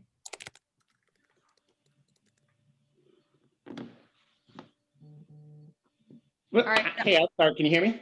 Yes, go for it, Paul. Yeah, so what unity means to me is, and what I love about the whole concept of NBIC is really bringing every aspect to a party and it being appreciated. Whether that aspect is, individual silos, like the different organizations of NBIC, or if it's the intersections of those silos, people like me. So going into spaces where I get supported as a gay Black man, that's when I feel unified and I feel unity with whatever community that is. I love that, Paul. Thank you. I definitely have to agree. I think when I just think about where we would all be not right now, but where we would have been in May if we had held the Best of the Best awards in person this year and we weren't in this crazy COVID environment, I just think about how I look around that ballroom every year and I'm just so inspired and happy to see all of the faces new and unfamiliar around the ballroom when we come together to really celebrate the amazing work of all of our respective organizations and the things we can accomplish together. So I love that. I love that. Who else has something to share? Take it away. I'll add one, maybe. Yeah, go for it, other Paul. Other Paul. So, with our Pride Alliance organization here at BMS this year, one of the things we started was an ally committee. And it's led by allies, and its mission is to have allies, basically come up with ways that they can be better allies to the LGBTQ community within the company. And they have taken it upon themselves to create training and create stickers and do all this stuff in support of us. And it's just been so heartwarming and gratifying to see them just kind of run with it and take off with it. they're doing it not because it's like they need more work to do. They're doing it because it's like this is the right thing to do. Some of them have LGBTQ people in their lives, but some of them do not. They just think, I believe in fairness, I believe in equality, and I'm doing this for that reason. And I'm just so grateful, speaking of gratitude that we talked about earlier today, I'm just so grateful for them and their willingness and active engagement with us. And we've benefited so much from that. So that's one that I'm really, that means a lot to me. Beautiful, Paul. Thank you so much. Let me share something. So I want to thank Paul Squared.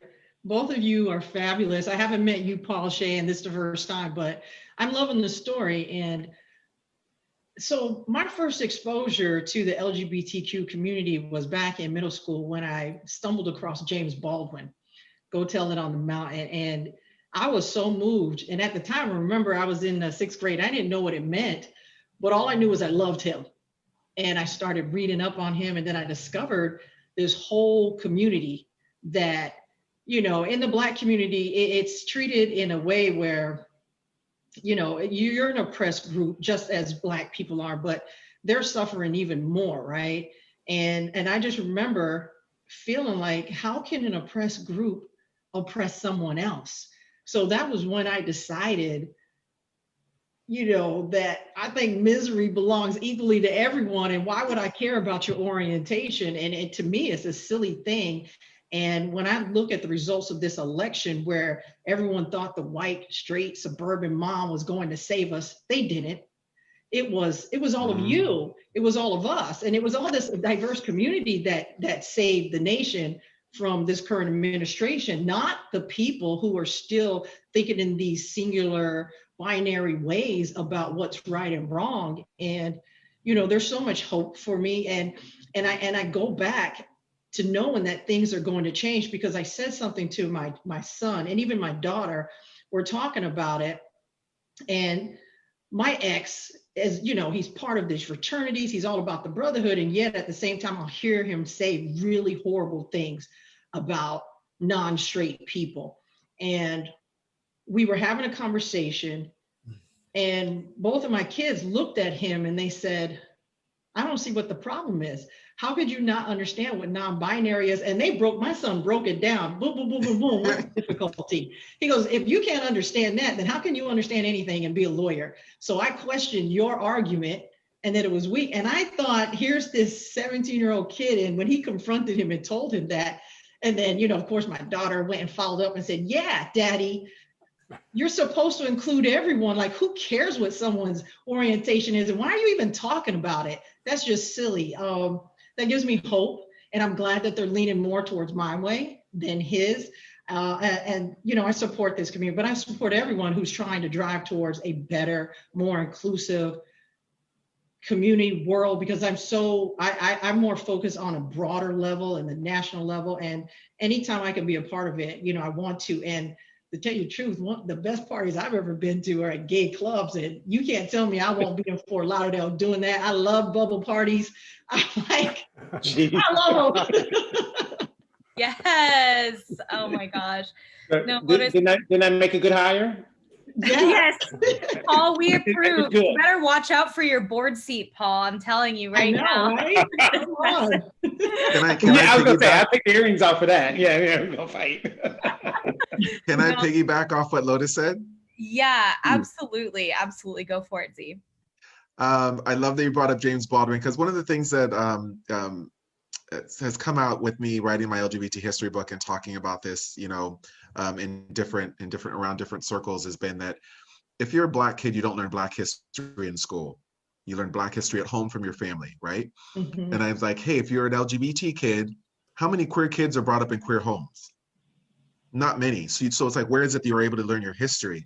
But I remember being a poet when I was younger and stumbling upon James Baldwin and Courtney Cullen, and reading their stories and being like, oh, well, they're like me.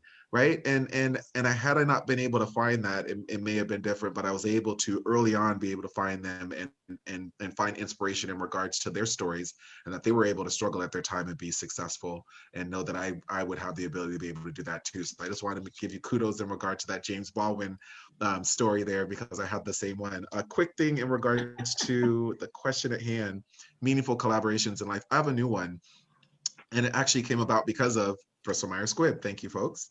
Last year at the book signing at the NMSDC conference, I ended up meeting a representative from Barilla Pasta. And so there's lots of folks within our community that have a whole lot to say about this organization. And as soon as I saw her, I was like, oh my God, we need to connect. We need to talk, because, you know, I'm on the board for my chamber here. And I wanted to be able to show that, you know, have the important dialogue and discussion in regards to what does it mean for a company and an organization to atone for either members in their senior leadership team or changing and coming around as and becoming an ally. And, you know, how long are we going to hold them accountable for past deeds and acts?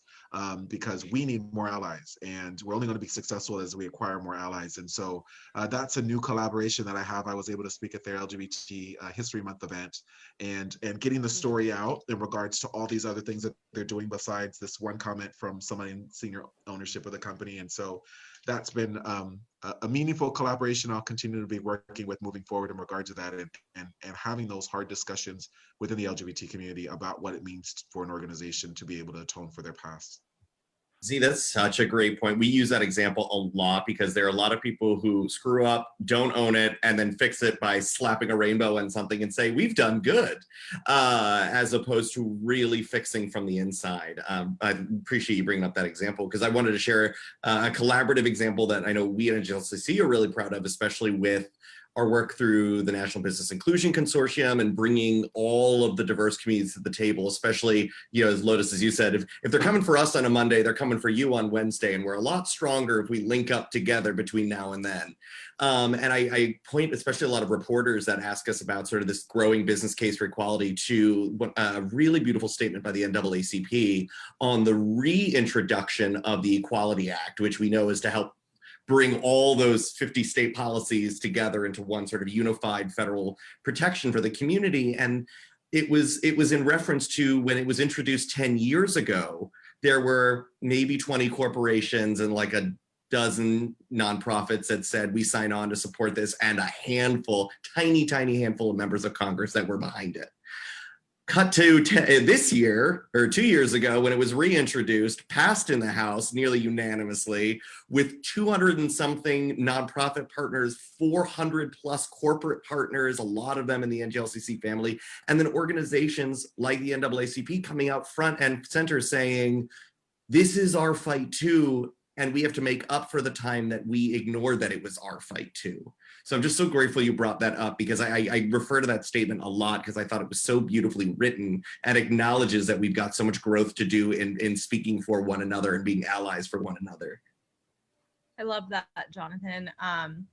You know, Lotus, when you were talking earlier and you mentioned how people thought that it was going to be cis white women that carried this election through, and it absolutely has not. I mean, since we've been on this call, Georgia was officially called Democratic, which is freaking historic. Okay, it's amazing. And no matter what your political views are, I apologize. We endorsed Joe Biden at NGLCC. I think we made the absolute right choice by endorsing the Biden-Harris ticket.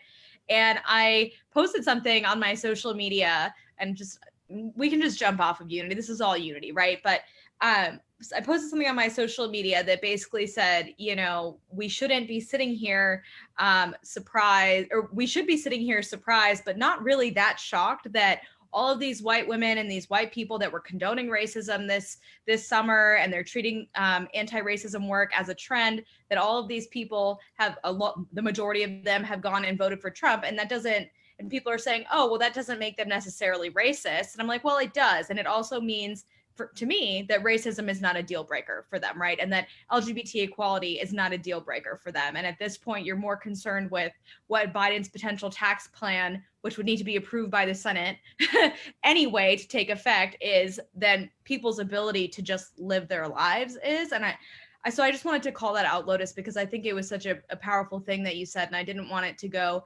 unnoticed. It's the people in these spaces that are the ones that are making change. And my partner and I left New York City when the pandemic hit in March, and we have been in a Gulf Coast town of Florida. I grew up in Orlando. We have been south of Sarasota in a town that is 99.9% Caucasian by population.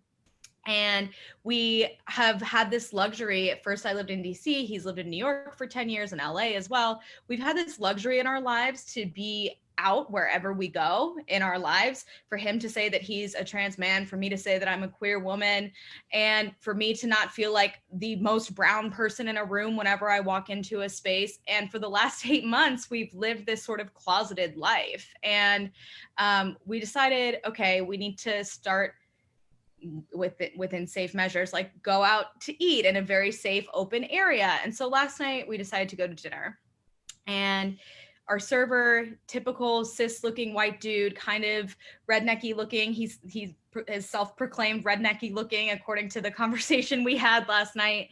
And we start talking, and slowly throughout the course of the night, my partner, which is something we have not mentioned anywhere to anyone since we've been here, he's like, yeah, and we both do LGBTQ advocacy. And the server says, oh my God, my son is trans, and immediately bursts into tears. And that was the first time that we had felt seen in this community in 8 months. And it was the first time he had clearly felt seen by people, being the parent of a trans kid in this super conservative place. Come to find out that his ex-wife and son just moved to Costa Rica 2 days ago because they can't get the right kind of healthcare to support their kid here in the United States, which is supposed to be the greatest and most free country of all. But this 11-year-old is bullied at school, and when he starts hitting puberty, despite being on hormone blockers, he's not going to be able to get the treatment that he needs to live a safe life in this country. And so I think it goes to show that we always want to point our fingers outside. I'm going to jump off of this soapbox in a second, but we always want to point our fingers outside of our borders and say, look at all of the problems that are out there, but we don't want to take a second to look inside. And I think, Lotus, what you have done in raising your kids is so powerful, because I think it's that generation, these Gen Zers, that are really going to change things for us, and that are going to allow us to be, the people that we are, and not feel like we are criminals for living our lives and being who we truly are, and things that we can't change about ourselves. So I want to say thank you for bringing that all up, and I'm officially done talking. Who wants to go next? And also, no pressure. Feel free to bring up other topics that as the spirit moves you. It's cocktails and conversation for a reason. Exactly. So I just want to say thank you to Sabrina for bringing that up. That's such a compelling and interesting story. Wow. I just want to bring up, just going back to unity, I think that, and it's been sort of underlying. To introduce yourself, Jason. I don't think everyone knows who you are. Hi, everybody. Jason with NGLCC Corporate Relations. The other Jason at NGLCC that's less famous than Jason Ray, who works with the DNC. The other Jason. However, I just want to say sometimes I think unity, and Sabrina, I'm inspired by Sabrina. Sometimes we find unity in the least expected places from a rednecky waiter. And I think that sometimes we need to be more open-minded. I'm live in DC, but I have a little farmhouse in Sperryville, Virginia, which is 70 miles west. Trump won it by, I want to say 13 points. And so a lot of our neighbors, we look at them and we think they don't support me and my partner. But then when you get to know them, they say, oh, well, I have a gay son. So our neighbor has all the trappings of he asked me what my wife did, and I was worried. We found out he has a gay son and couldn't be more supportive of us. So I just think that sometimes we find unity in the most unexpected places, and we should embrace it and really try to welcome it. I love that, Jason. Thank you so much. And you can find it in the boondocks of Virginia, or on the Gulf Coast of Florida in Sarasota County. You can be anywhere. So I love that. Brian? a real quick story building on that, Jason. My ex and I had a weekend home up in the Catskills. And one Saturday, we're sitting at this little bar having burgers and beer. And this whole crew of bikers came in and sort of wrapped themselves around us. And they were talking to one another. And one of them said, "You know that Steve that rides with us sometimes, you think he's gay?" And the other one said, or one of the other ones said, "You know what? I don't care." He said, "They keep moving into my neighborhood and my property value keeps going up." Love that, Brian. Right? That's all that matters. I love it. I love it. I've heard that one before. Listen, all I know is gay men help me get a snatched cat eye. They help me with my clothes. I need to see my hairdresser because my hair is so flat. I need to see him, but he does a great job with my, listen, I'm all in. And you know, I think it was Paul who may have spoke to it. You know, a lot of companies do. They like to do this illusion of inclusion where they'll make a donation or they'll slap a white woman on the board and then say, we're diverse. And we do have to start holding them accountable. I remember, you know, my kids wanted to go to Chick-fil-A. I'm like, yeah, I want to go too, but let me tell you why we can't go. Because am I going to break them? No. I'm one decision, you know, I'm one family, but here's why we can't go, because they stand for this, this, and this, which is everything that we don't support. And we have to draw certain lines with what we want to do. And there's other places to go. So they don't go there, because I think that we have to learn how to live our values and live out loud. And Sabrina, thank you for sharing that story, because to me, people are people. And like I said, the more diverse my crowd is, the more fun I have. I find that straight people can be a little boring because they live out these stereotypes. And, you know, before I moved down here, I live outside of Philly. I was in Connecticut for a while. So there's a big case coming out about the whole, can transgender students run? Can they run on the females track team? And I'm like, yes, because they're girls. They're high school student girls. What is the problem? And, you know, there's people out there and they've drawn specific lines, because I still have family in Connecticut, and I hear them arguing about saying, well, you have a daughter, how would you feel?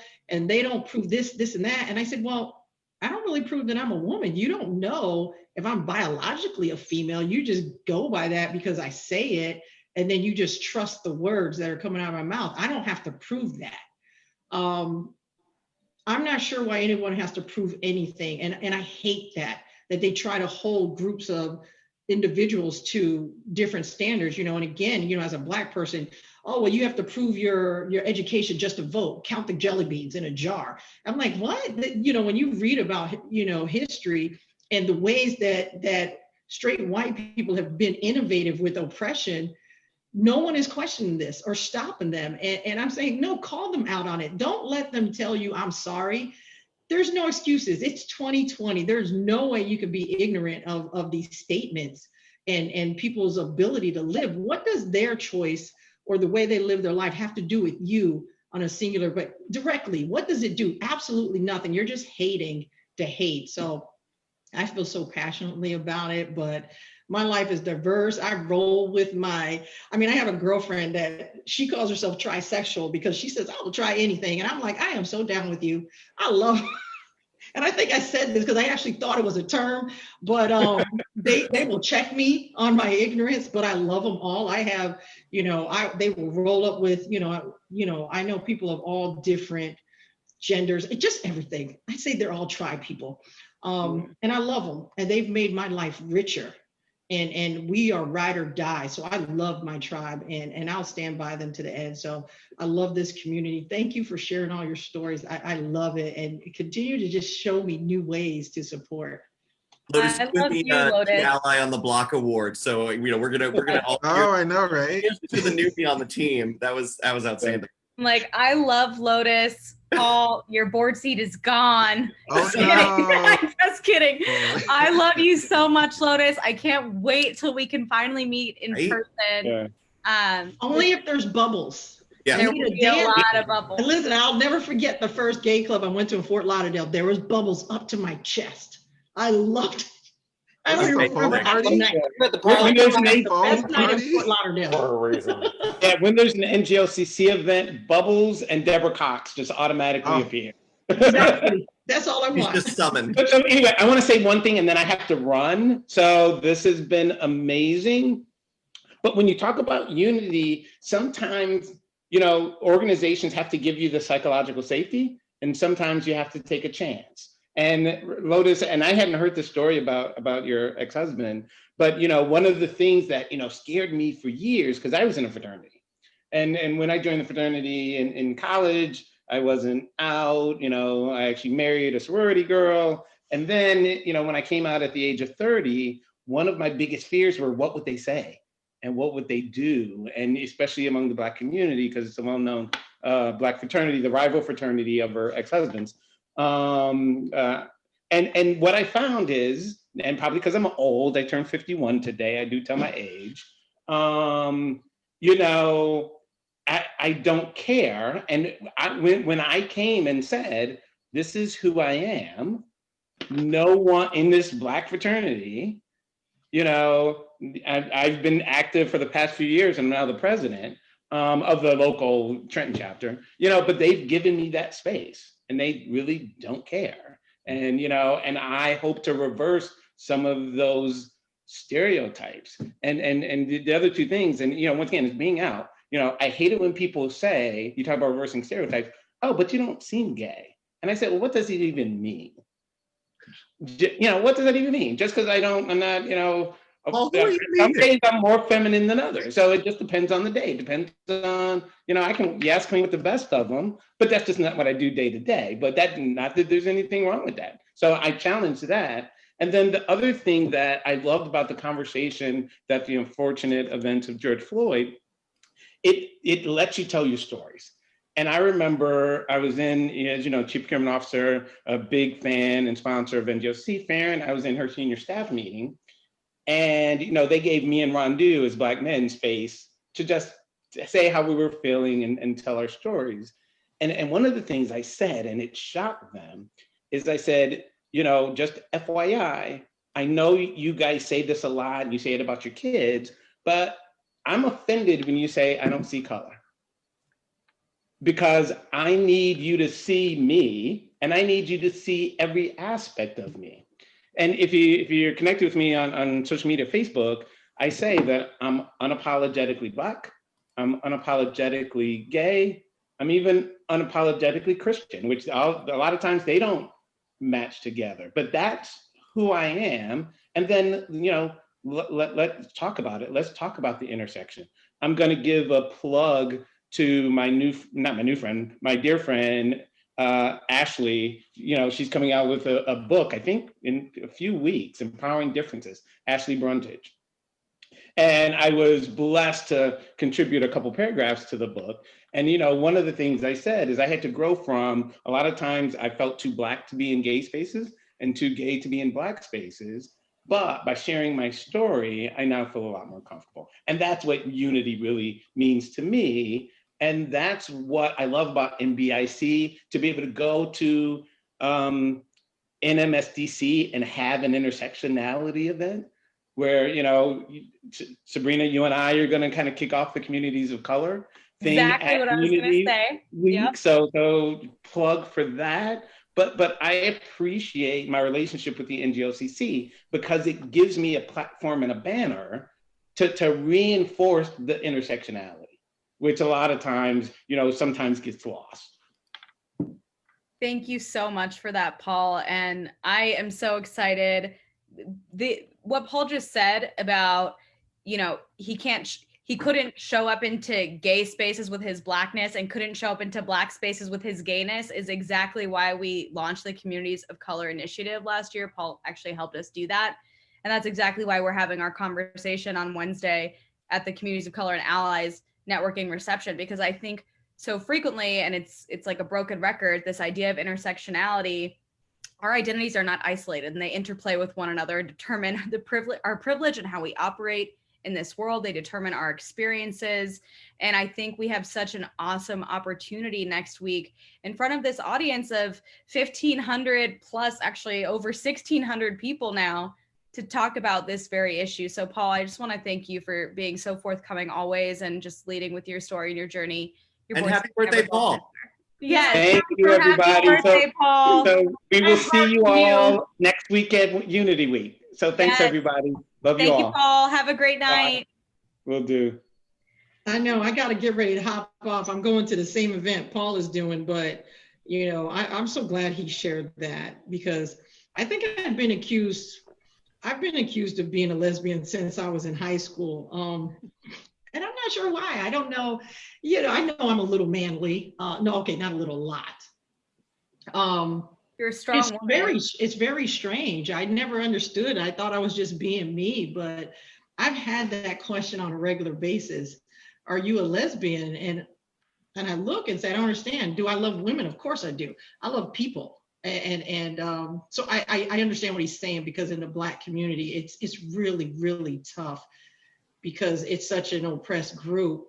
And then to be outside of what they believe should be a standard way of living, people can be very harsh and beaten. And, I always go back to James Baldwin. He's one of my favorite authors. I will read him inside and out, and then of course followed by Maya Angelou. And I've just discovered the humanity in just loving people for them. I really don't care what your orientation is.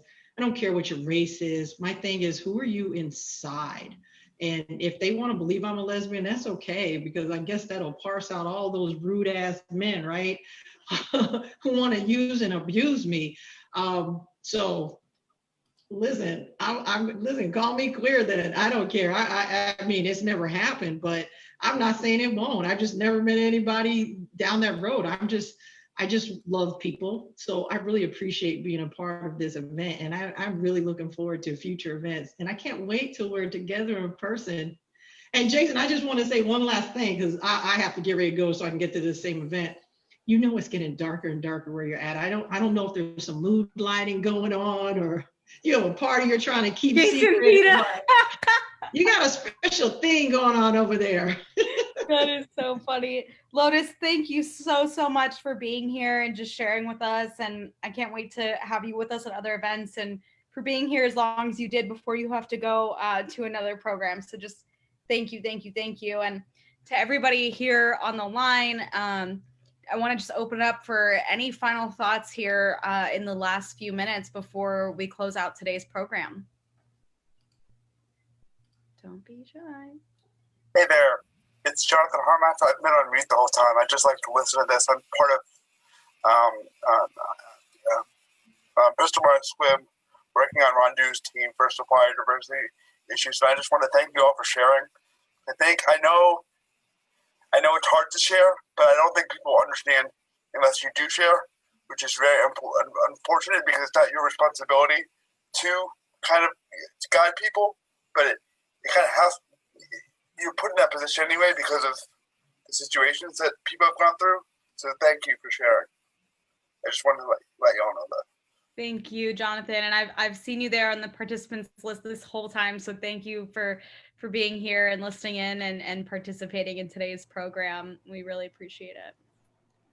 Hi, everyone. I'm Nirvana. I'm also from BMS. Just to piggyback off of what Jonathan said, your passion in all of your pitches was so inspiring and so amazing. I can only imagine how hard being an entrepreneur is, let alone an LGBTQ entrepreneur, and the challenges that it comes with. So I am completely inspired by you all of your backgrounds and sharing all of your stories. Thank you all so much for that. I really appreciate it. Thank you, Nirvani. It's been a really long time since I've seen you, so I'm so glad you're here on the event today, and just really appreciate you sharing. This is always like coming home to family. Every NGLCC event. It's just so welcoming and safe. So thank you all. A family reunion.